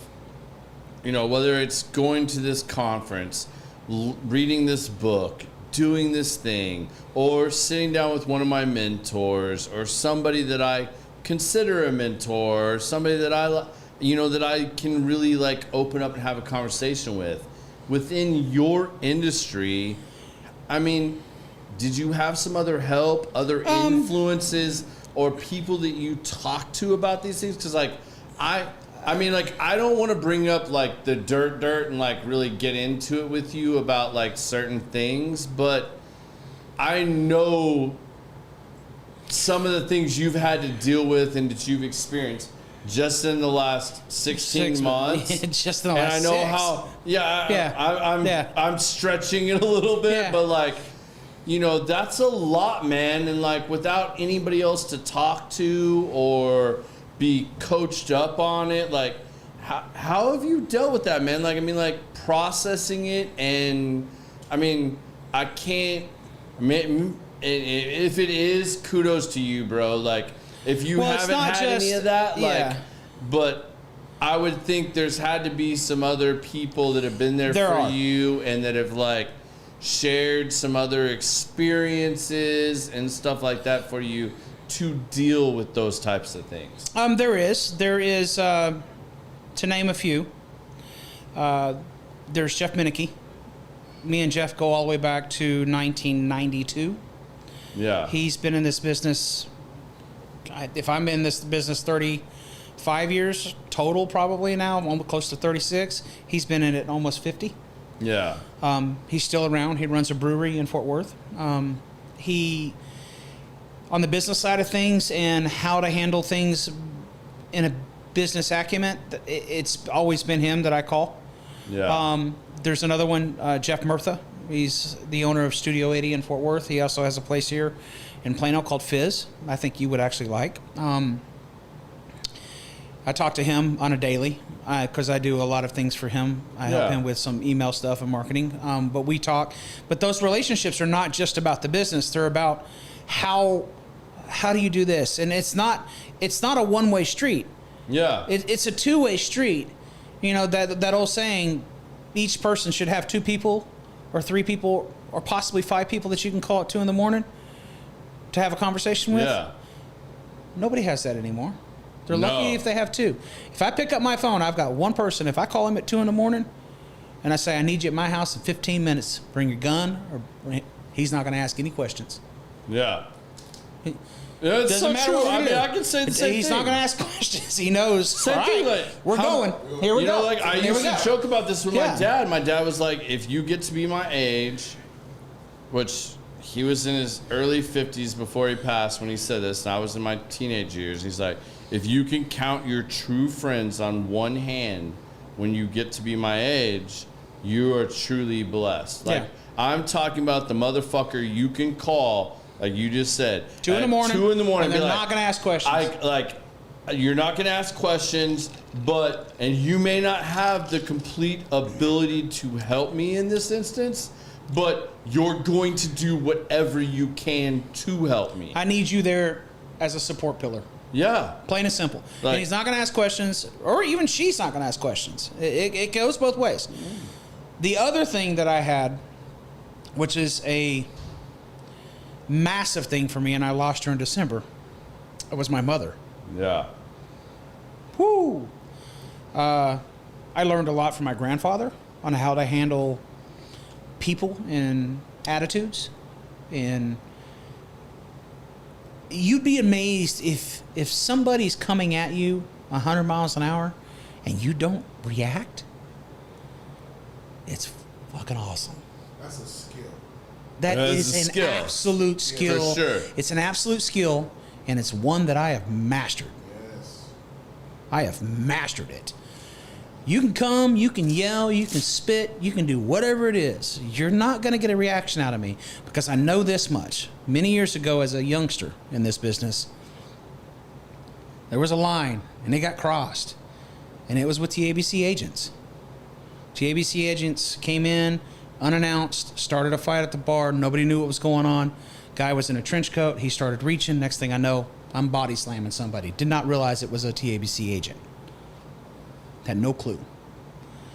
I end up in the back of a squad car. Blender, the other bartender, ends up in the back of a squad car. There's a reason TABC now has to introduce themselves to the management before they walk behind a bar to let management know that they're there. Yeah. And that is because myself and Blender, back in 92, because they came in like they owned the place. There was a guy that was a little bit intoxicated playing on the pool tables. Got mad because they told him that he was cut off and whatever. They didn't announce themselves, so they didn't give this presence like that who they were or part of the management team or anything. So they had no backup from the ownership or the team that was in the building whatsoever. And next thing you know, I'm in the back of a squad car headed to Lou Sterrett. Okay, all right, what the hell? I get out that night, but we end up going to court. We're facing felony charges, assault on an officer at the time. Lawyer comes in. Thank God the Hallaby's had a hell of a lawyer because he comes in and it's dismissed. The judge actually goes, "Did you announce yourself at the door?" We don't have to. We're TABC. Wrong? Yeah. And he said how that. do they know? Wrong? You need to have a business acumen to let the management know that you're in the room for their safety, not just your safety, but their safety. And it was thrown out of court. Whoo! I was on the shit list for TABC for a long time. Yeah, I'm sure. I'm shocked I got a license out of But the like deal. that's bullshit. Like Yeah. you need to like let people know what's going on. Yeah, like, but that was 92. It was a different. You could carry mag lights back then. You can't carry mag lights now, even in general, unless you're running a semi. Yeah. It's illegal to carry a mag light, from what I've been told. You guys know what mag lights are, right? Yeah. I didn't know that was He grabs his mic. Yeah, Yeah, that. for those of you that can't see off camera, Biz just grabbed his microphone and did a. I ain't gonna say nothing like hold but up. For real? Yeah. It can be considered a weapon. Think about how big mag lights were in '92, bro. I mean, they were this long. I mean, they were a Freaking foot long. flashlights, They yeah. were, yeah. They did substitute. Then they as had a- D-cell batteries in them. Yeah, it was. I mean, I'd have rather got hit by one of those police batons. batons Yeah. than a mag light. Yeah. I mean, they had holsters for them in their belts. But a mag Yeah, light. a mag light. I'm saying like that was That was the thing. Yeah. That's a huge thing. Wow. I'm baffled by that one, but okay. Yeah, some crazy stuff, man. Well, what advice would you give to somebody that actually wanted to start a bar today? Today? You already said In it. today's You said world, don't. all things considered. All things considered, do your research. What do you mean by that? I would think it would be the right reasons within itself, and I don't want to cut you off. He when you said say the that. right reasons. But I have a friend at home who Not because it's cool. is one of my DJ buddies, bought a bar. And he's been trying to sell it for the last 6 years. He's been trying to get from up. Every time I come home and I DJ at his spot, hey, you want to buy it? Hell no, I don't want this. Because he created the bar for this reason. As kids growing up, we would all go to his house and take turns DJing in his basements and just hang out. It'd be 7 to 10 of us down there just hanging out, doing whatever, just DJing, everybody taking turns. And he says, I don't want to create that as a bar. And he didn't realize all the responsibilities now that this basement party has become. And now that he's tethered to it and he has a business partner that half-ass runs it, he's like, I've lost that loving feeling. I don't want to do this anymore because it isn't the bubblegums and rainbows of euphoria that he thought it would be. Well, that's what I mean by that. That's one of the things that I mean by do your research. First and foremost, everybody thinks that owning a bar is a party on the front side of the bar. And most of the time, it is a party on the front side of the bar. You're cutting up, you're having drinks, you're mingling, and you're having a good time. But what the people don't see, guys like JR, myself, Kyle, Nick, guys that are actual operators, Matt, Dallas, they don't see the other side of the day work. They don't see the 65 to 80 hours a week that takes to put in. I don't have a family. I have a beautiful girlfriend that I love dearly, and it's me and her in a lock and leave situation. We can go down to Port Aransas with my freaking truck and camp. I'm blessed. I don't have 3 or 4 kids. I don't have other responsibilities. But if you have kids and you have other responsibilities and you're going to think that a bar is going to rescue your situation, nope. Yeah, y'all get to hear about this. No. JR's in a little different situation. JR's going to be on here next week, so y'all get to hear the other side of this, of a guy that has, he's got like 3 kids now? I don't know. I want to say 3 kids. Not near as many as Bill. He has 2 or 3 kids, and he's doing the same thing. And him and Sean grew up in this industry. I think, in a broad term, do the research. Yeah. You want to get even more into it, figure out what it is and what your niche is. As much as I hate niches, you got to have a niche.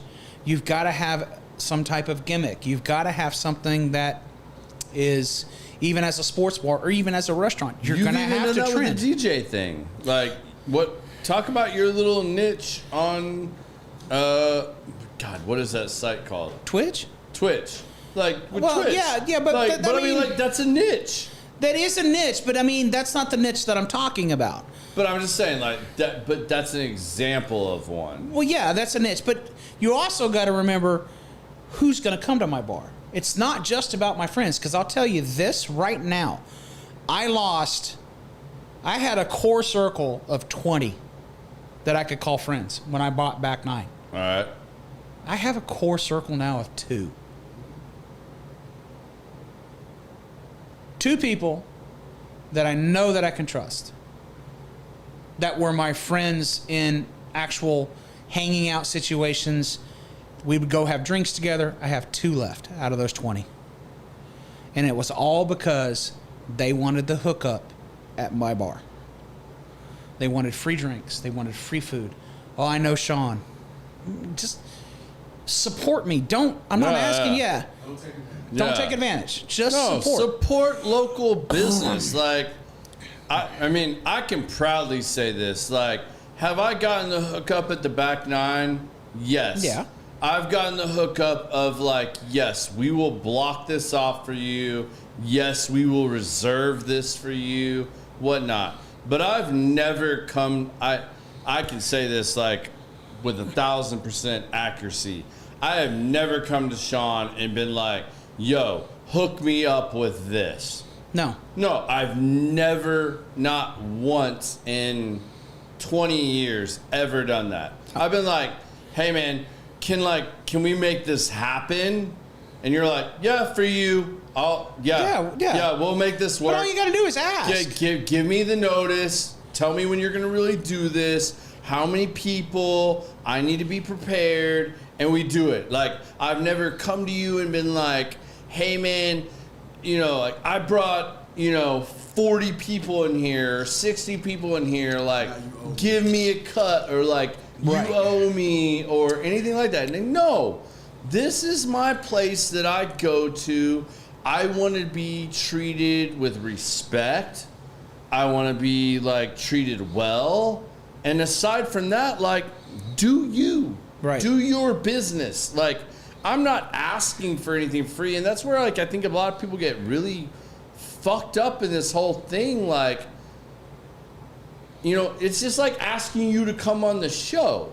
Like, I didn't do that right out the gate. Like, no. We joked about it for what? Yeah, but I mean, I think, a year and a half we joked about it. But I mean, you saw how busy I was. And, I think JR was the same way. I mean, dude, our hands are full. Yeah. But ironically, you both had like a little Facebook war there at the same time. Yeah, like, we did. I'm in. Like, I went on before him. And then 5 minutes later, I get a text. All right, you're on the 11th. So like, all right, cool. So next week you guys get JR. So like, we're gonna do this like whole thing. But like, you know what? Like, that's relationships, and that's having conversations and just being friends. Like, I tell new sales guys all the time, like, if you're expecting a sale, like, in your first year, like, right out the gate, like, if you think you're going to hit the home run, you're going to get that big,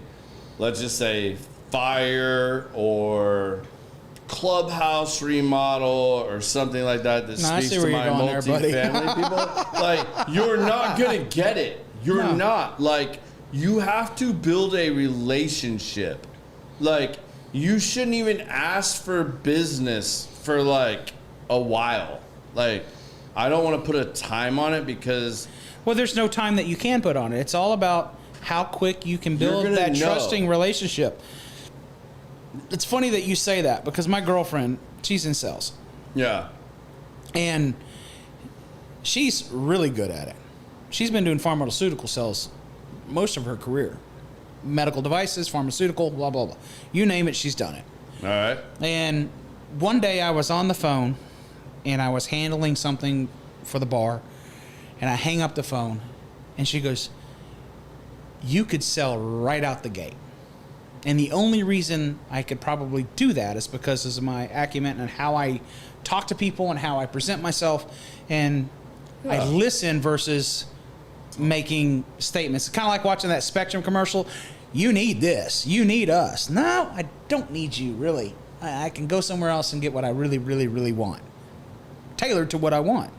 And most people, when they first meet you, until they start building a rapport with you, they're shy. They're gun shy anyway, until they exactly know what you're about and what you stand for. Plain and simple. So any first conversation that I have with any rep is kind of just plain Jane. And if you keep coming back in and you keep talking and you keep building that relationship, letting me know that you're coming in and supporting us, then I'm going to support you at some point. I have one sales girl that comes in from Republic. She was a new sales girl. She lives in the area. She's got the area as a sales rep. She's there all the time for lunch. All the time. So I make sure that we carry every bit of Republic's stuff. Anything that's new, we bring it in, we try it. Let's go down that road a little bit, because and let's talk about something that's a little weird for bars now. CBD drinks. This is like becoming a thing now. This is a huge thing, including for me. Yeah, and it's a risk. Like, let's be honest, because I'm gonna say this on the fucking air. I don't care. You try a gummy.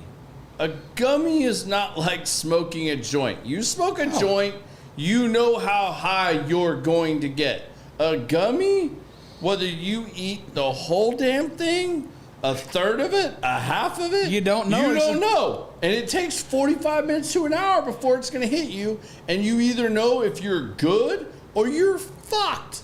Yeah.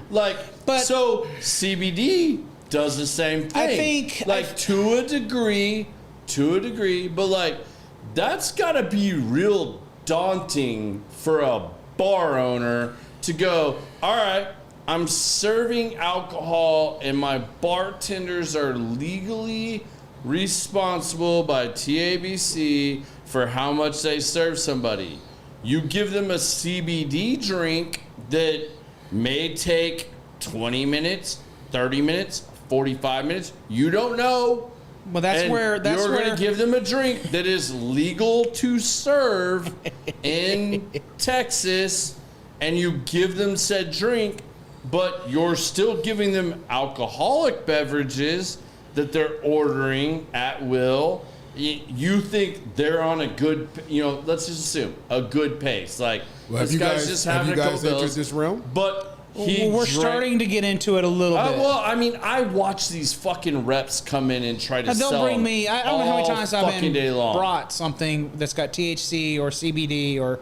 There's tons of products out there. There's tons. I mean, even in the whiskey world, my friend Alan Bishop, like, we joked about this, like, literally, like, 4 years ago of, like, are you going to make a CBD bourbon? Because, like, that's the shit that, like, people are trying to infuse and do different things with. Okay, like, guys, well, I have a question on that. You're trend? trying. Hold on. What's that? You're trying to do these things, but like, if you don't know the and this is where it comes down to time. So you're serving them on a rate or a level like that they're still good. And I mean, I know you guys are real good about like, and I can say this honestly, like you're one of the few bars that's like really good about like, hey man, like we're gonna call you an Uber. Like, I mean, like you can't say that about every bar. Like, and people get pissed off about this. Like, this can be an altercation. It's an extremely touchy subject when you approach a customer and say, hey, we're going to put you in an Uber for the night. Yeah. Like you would think that somebody looking out for your best interest would be, okay. But now you're introducing a drink, potentially. I'm not, like, because, like, I don't think you guys currently offer this. Have you had any of the THCs or the CBD drinks? I've had a couple of them, but, like, I mean, like, I legit, like, I watch these guys because I have lunch at the back 9, 2, 3 days a week. Yeah, they come in. Yeah. I watch these guys walk in. They come in. They ask to see Sean, or I want to see the owner or the manager. Right. They come in. They set 3 or 4 things on the counter, and then you come out. You take them. You take them to the back. I never see said dude again. Or maybe he comes back in, I don't know, 2-3 weeks later and follows up. 90% of the time, it never makes it into the building. And it doesn't. Like, I don't even think you guys offer one of these. But, like, how, as a business owner, when you have a drink like that, like something like a CBD-infused non-alcoholic beverage, or maybe it is alcoholic. I don't know. I mean, I'm sure there's both versions. But you have this, most of those things take 20 minutes to an hour to affect somebody, good, bad, in the middle, somewhere in there. How are you now, like, what are the ramifications of that? Like, how are you going to judge where that person is to either give them another one or serve them another? I don't give a shit if they're ordering a Natty Light or a Miller Light. Like, right. How do you gauge this now to now feel comfortable as a business owner of letting them, like, continue down whatever road they're down? Well, the old adage is that if you've got somebody that's 200 pounds, you're looking at anywhere from 3.5 to 4 drinks an hour. Yeah. That's the old adage on an alcoholic drink. Yeah. CBD drinks and the THC infused stuff is not going to hit you like alcohol does. No. It doesn't hit you like that at all. It's going to take 45 minutes to an hour to hit you. Well, that's Even not what if I'm it getting at. does. That's not Even what if I'm it getting does. at, Garrett. What I'm getting at is The intensity is not going to be the intensity same? is not the insane. Nowhere near the same. Yeah. Most of the THC CBD drinks that are out there now are 5 milligrams, and that's nothing. You could probably have 3 of them, and you might feel a little super relaxed. Okay, All right. super relaxed. I mean, no more than taking. But what if you've already been drinking? Well, that's the kicker.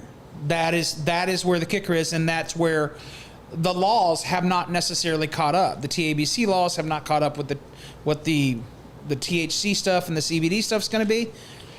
Somehow, some way, big government's going to have to come up and figure out a way to execute that. And there's also got to be training classes on it. Yeah. How do you train somebody to let them know that they are impaired with THC? Yeah. How many times you guys pulled up at a stoplight and somebody's smoking a joint? You're like, damn. Yeah. People smoke and do that all the time. They don't drink. Yeah. So it's a fine line, and they haven't figured it out yet.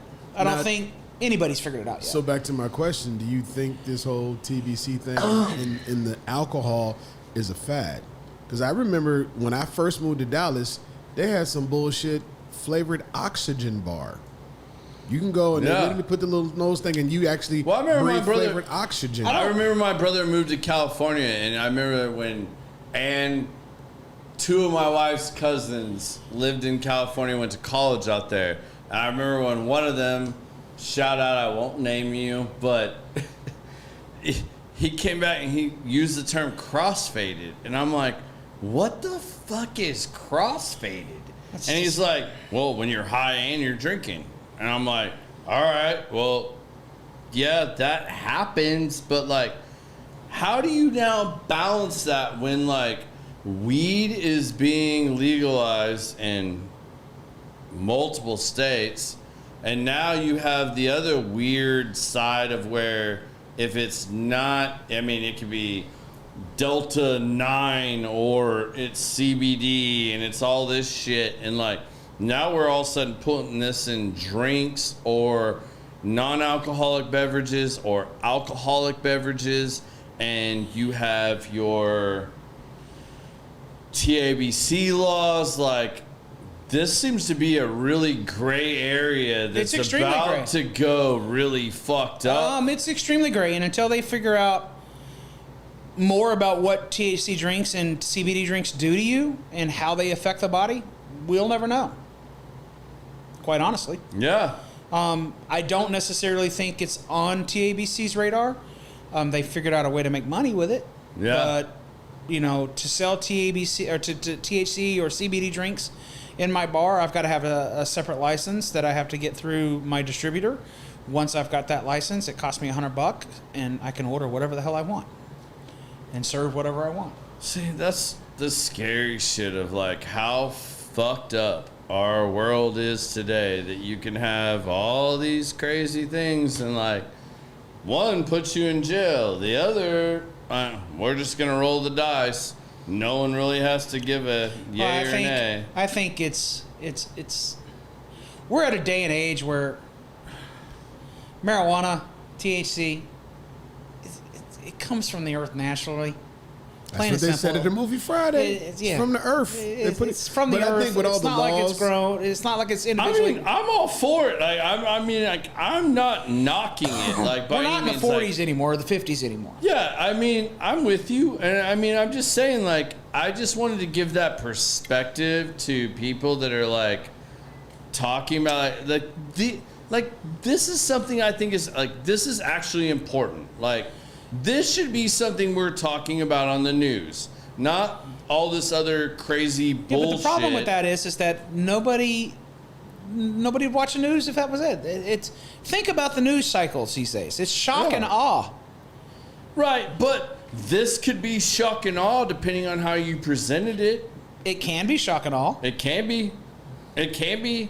And like, but like, this is what Americans are really like considering or talking about. Like, but this isn't the shit that's on the news. Like, but we're seriously like a bunch of guys sitting around here talking about, you own a bar, you DJ at places. I don't own shit. Like, you know, like, but we're like, these are real things that like are coming to fruition that like, what's the answer? Like, I don't know. Can we have an educated conversation about it? And like, well, what's the implications? Because like, I got to imagine you as a bar owner, you're like, well, fuck, like, I'm cool with it. And yeah, man, if I could make $1 on it, like, I'm cool with it. I'm cool with it until I get sued. Till you get sued, yeah. Or some bullshit. And by that point, by that time, TABC knocks on your door and body slams you and goes, "It's too late." Yeah. Hey, man, you gave this guy a TABC, or you gave him a CBD drink, and he had already had 4 beers, and now technically, like, you fucked that guy, and he got in a wreck, killed somebody. Now we're coming after you. I don't think that's the case, though. I don't right now. Because it hadn't happened yet. No, and I don't think it's going to happen anytime soon. No. Because THC and CBD drinks are not near as powerful as alcohol. Agreed, but there's the debate all to begin with. I think it also just comes down to perspective and opinion. The whole thing is always going to be opinionated. Some people like weed, some people don't. You as a bar owner, if you want to deal with the hassle of what's probably... I'm talking about not even the drink itself, just all of the complications of dealing with CBD and weed that may come with it. Or just legalize the shit and put all the information out there. That's not even what I don't care if it's legalized or not. It's not going to make me any more money. That part. Now, what it will do is help the tax base. It will help the tax base a little bit. Okay. So our property taxes are not near as good. That'd be great. Okay. But you could just legalize whether it was THC, CBD, if you just made things like all on the up and up, gave them all the information. Why is anybody going to do that? Well, I mean, shit, you go to Colorado, you walk into a weed store, there's an iPad in front of every jar, and it tells you, this is going to make you have the giggles. Because this is going to make you state of Colorado, think about what you're talking about. Yeah.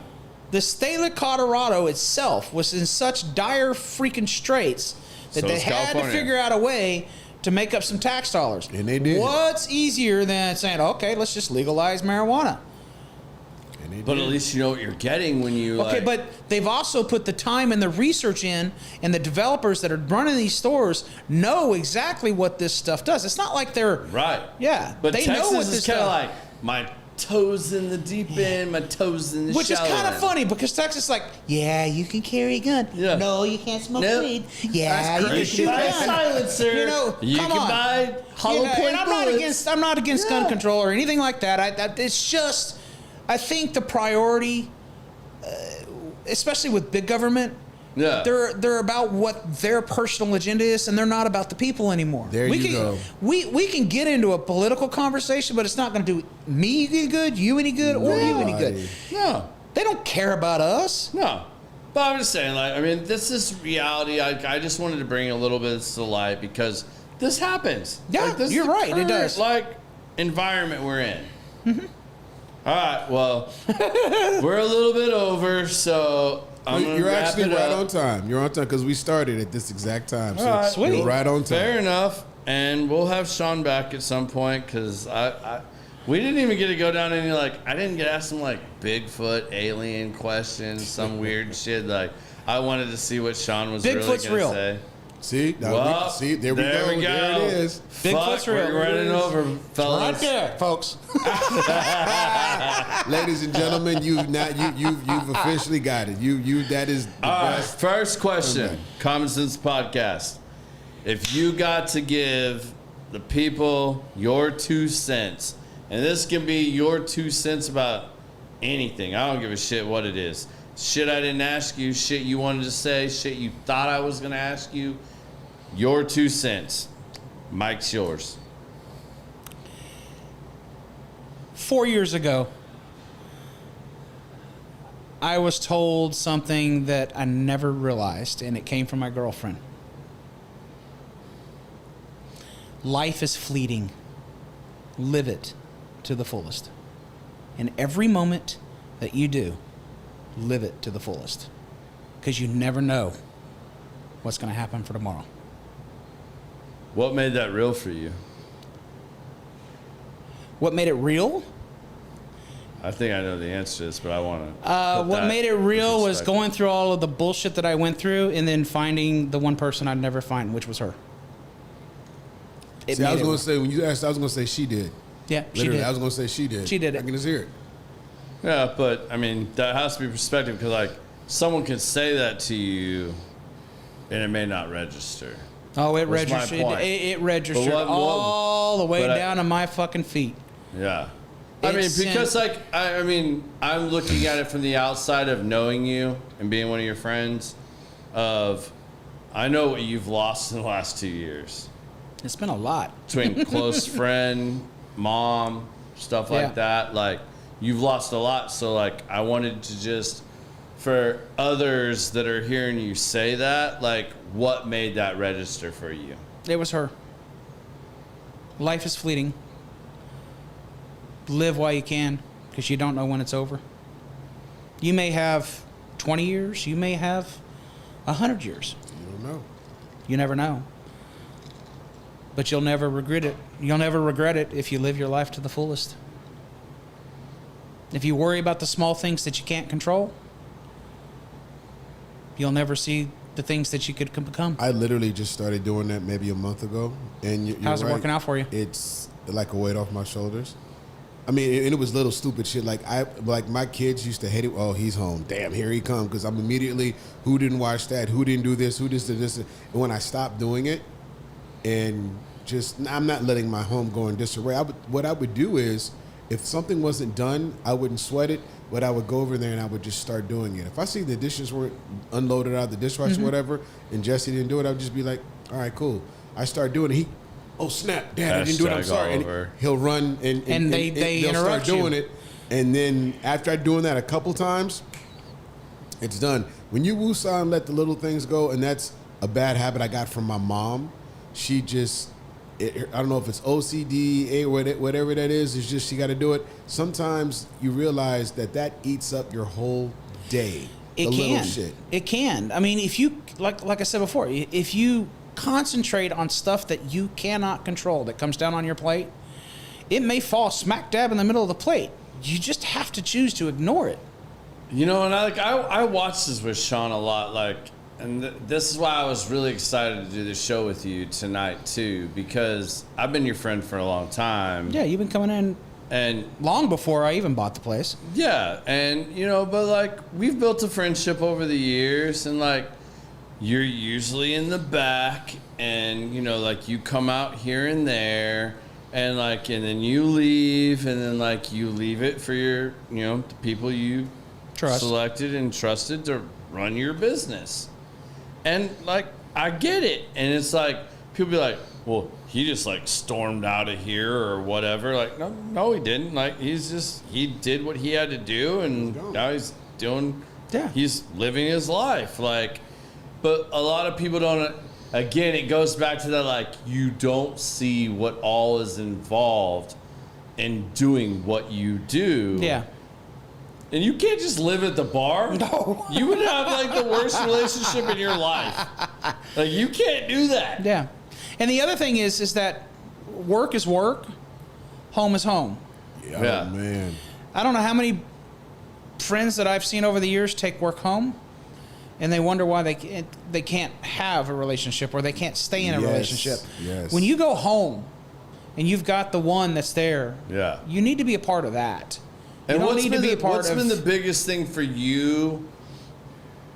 And I want to ask this because this has been hard for me as I've taken an ownership and leadership role in the business that I have. No, they're screwed. How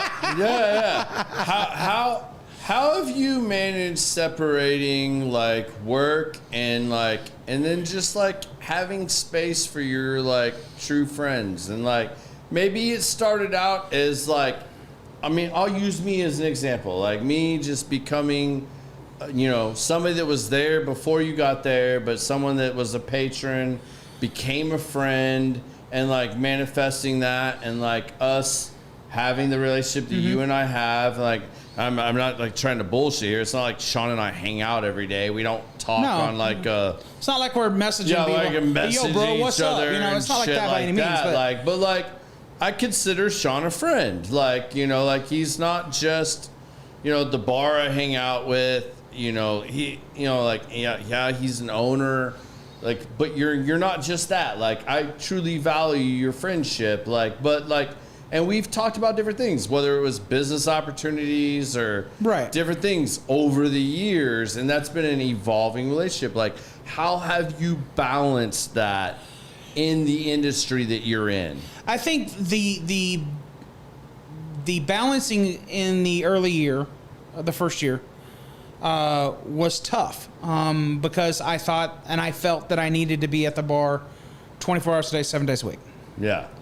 Watching out for my investment, watching out for things. And for the first year, I did that. And I did that wholeheartedly, knowing that, okay, at some point I've got to step away. And at some point I've got to figure out how that's going to happen. And then I met Tracy. And then that became a lot easier. Yeah.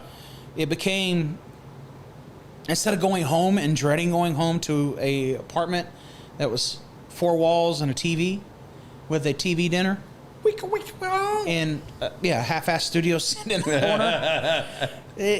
That wasn't the lifestyle that I wanted anymore. Yeah. I was holding on to it for a good year. Then I decided to put myself out there. We met on eHarmony, moved through the inner workings of the relationship, and it evolved to what it is today, which is an absolutely amazing relationship. We both trust each other. We both know each other. We have each other's backs. And it's a support factor when we're at home. We support each other. When I walk through that door at home, unless my phone rings, I try not to talk about business. She'll ask me how my day is. I'll say, you know, I'll tell her the highlights of it and leave it at that, and we'll go from there.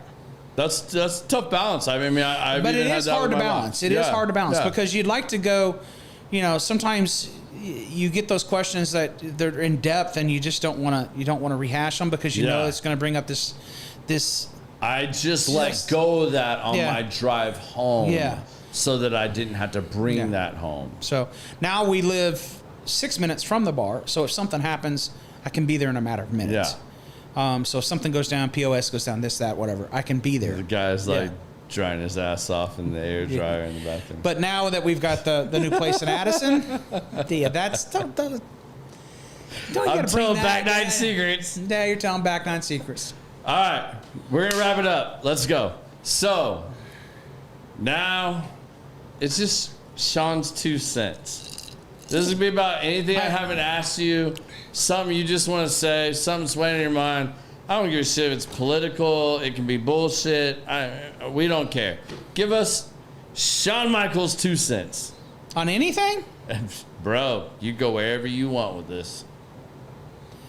Please go down a good rabbit hole, and this show might go a little longer. Wow. 2 cents. Already gave the life thing. Yep. 2 cents. From a DJ perspective. There you go. Now you're going to get biz going. If you're trying to get into this scene, pay your dues. Pay your dues. Follow a DJ around. Find out what it is, the business acumen of it is. Don't just go out and buy a damn controller, play 6 weeks in your bedroom, and think you're the next DJ that's going to play the main room at the new place that's coming to town. Stop talking, stop, because we'll be here 3 more hours. Stop, because I'm telling you now you all in my shit. You all in my shit. If I have not, but you know exactly what the hell I'm talking about. Man, there's so many people out here going to Guitar Center and showing up and thinking they're the shit. Yeah. And don't know people, don't know music, one of the reasons I got out. Nothing. It's one of the reasons I got out. Oh, my God. I'm not going to just I didn't mean to interrupt you. Finish your thought, but I was just like, you hit the nail, you destroyed the nail on the head. Well, yes. I mean, there's something that I've been itching to get back into, and it's playing music again. There was at the end of my DJ career, it was, can you play this? Oh, with the phone in their hand? With the phone in your fucking hand. Put that fucking hand, put that phone down before I throw it across this goddamn restaurant and hit somebody in the head. That don't match nothing that you played all night. Yeah. You be in a bar to where if you've heard me play I've played literally classic rock and country all night, and then this one person will walk up, can you play the Kendrick Lamar and Drake diss record? Ain't nobody in this fucking place over 55-year-old and don't even know who Kendrick Lamar is, and you're gonna And could care less. and then you're gonna sit here and come up here 4 times and ask me that shit. And the person that Nope. Yeah. They would much rather hear Sly and a Family Stone. Yeah. So and that's the other thing is know your music. I mean, not to go down a rabbit hole because We can go down a we can quick go one. down this rabbit hole and we'll Man, be here let me another tell you 3 something, hours. boy. I got spaghetti waiting on me at home and I'm ready. This fat boy's ready to eat. Yeah, I got a headache But that's killing me, but still, you went there. It's something. One of the reasons that I got out of it completely was because I could not stand it anymore. I could not stand the commercialization of the DJ world. When I started my career, I was carrying 5 crates of records with a 2-wheeler out of the back seat of a freaking NSX. How many times have I told you this story? It took me Yeah. 7 people when I DJed because the crates were in my car with the turntables. Then I had 4 other cars with amps that we had fans and speakers, and nobody, like the most ignorant shit at all back in '86 when I started this shit was nobody had a truck. We all had little cars. Little cars with We had little trunks on cars with all this big equipment in it. Strapping fucking CRX is hard to get all that DHA Oh my equipment god! into. And everything was built out of heavy ass big plywood boxes. Yeah, man. But that was paying the dues. That was paying the dues. But paying the dues now is finding that local DJ. I'm not saying finding him to replicate him. Find him. Have him take you under the wing. Have him teach you the business acumen. Teach you how to program. Teach you the music that you may not know. Teach you the mixing skills that you think you know when you really don't know. So what I've heard out of what both of you have said, and I think this is one of the important lessons for a lot of young people, is you can participate without providing any value. No, that's wrong. You need to find a way to provide value. And maybe that is going and finding your mentor. Exactly. Maybe that is going and paying your fucking dues. Like, shit is not given to you. Like, go and earn that bit so that, like, you can do what you want to do. This shit is not given to you. Like, well, but you unfortunately, DJ'd, you learned the business. Okay, but think about this, and this goes back to the digital marketing aspect of it. The reason the DJ market is what it is today is because the technology has changed. Technology, when I was coming up and you were coming up, I remember opening for Biz Marquee, and I'm thinking, oh shit. And I had to unload all my crates off the stage so he could load his tent up there. Oh my God. I used to DJ with Biz at a club called Ivory's in Richmond, Virginia. Yeah. And he taught me, literally, that is who taught me about call and response with the crowd. He's the one that taught me how to read a crowd. All these things that I didn't even know. I was so busy worried about mixing 2 records together. I'm not playing That's music only for me. one. That's 1% of the job. 1% of the job. You're not playing for you. Your job is to play for what's in front of you, to entertain them for 4 and 5 hours. So, but what most club owners know now, this goes back to the digital marketing aspect. You got what I need. It goes back to followers. Yes. What And are you bringing to my spot? What are you bringing to my spot? Why would you, and I've never understood this, why would you spend millions of dollars with sound systems the way they are, light shows the way they are? Why would you spend that kind of money and leave it in the hands of a fucking DJ that has 100,000 followers? Why? I'll take 100,000 followers. Tell me. Give me one good fucking reason why. And that's what the club market has done. That's what the nightclub scene has done. That is what everything has done up to this point. And that is fixing to change here in Dallas in a big way. They need to do it because so many club owners are so busy worrying about, well, shit, how much you want to charge me for one night? Well, he'll do it for a bar tab. Exactly. And that's where they and their stop. picture on a fucking flyer. That's where they stop. Yeah. They look at no value of what you're the reason Even people are sitting watching there bands drinking. get booked, like, that is like, The live side is even worse than the DJ side. oh man, I wouldn't like even wanna go live on that. bands. The like, live band side I is could worse go than on these about because you have to this pay for a live fucking band days. $1,200 minimum. And there's $1,200. 5 guys in the band. There's 5 guys in the I'm band. charging you that for my ass to come in and How spend the records for hell 5 are hours. you making it work with 5 guys plus their roadies, everything else I've been called under the sun, bands I work with? I mean, great bands. Benjamin Allen Band, Waking Norman, you know, like, man, like, back when they did this shit, like, I was watching these guys, you know, like, I mean, like, they're getting paid $800. We've been on the road for 8 hours to get to this venue, man. But see, like, you as an owner, you understand that side of it. sucked. But So like, it's easier to he's have a got to pay relationship with you. $800 to the band, $400 to the sound guy, and then that's $1,200, and then like he's got to make up $1,200 in the bar, like that. I mean, like that That's ain't even shit. before I even opened my goddamn door. That's before he opens his doors. And I mean, like that wasn't the Sunday Ticket or UFC, but in the late '90s, early 2000s, that's the shit they're dealing That's with. a ton. Like a band says, "I need $1,200 to play," and he's like, "Well, then you need a $400 sound guy. It's $1,600 to get you guys in here." He's got to cover $1,600 before he even breaks even on shit. And that doesn't include, that's just the band. Like, that's that doesn't include crazy. security. That doesn't include the servers or the bartenders and their tips. yeah, That doesn't include the kitchen base staff. shit. So See, now you're looking at a $5,000 night to cover your nut with that kind of entertainment. on a local band. Yeah. A local band. Like, that's the hard shit. But I hope for anybody that was looking to like get in the bar business or anything like that, like, I hope this was a good perspective for you guys. I hope you guys enjoyed it. We're gonna do this again next week with like one of JR, our good the other friends, side, with yeah. JR Munoz.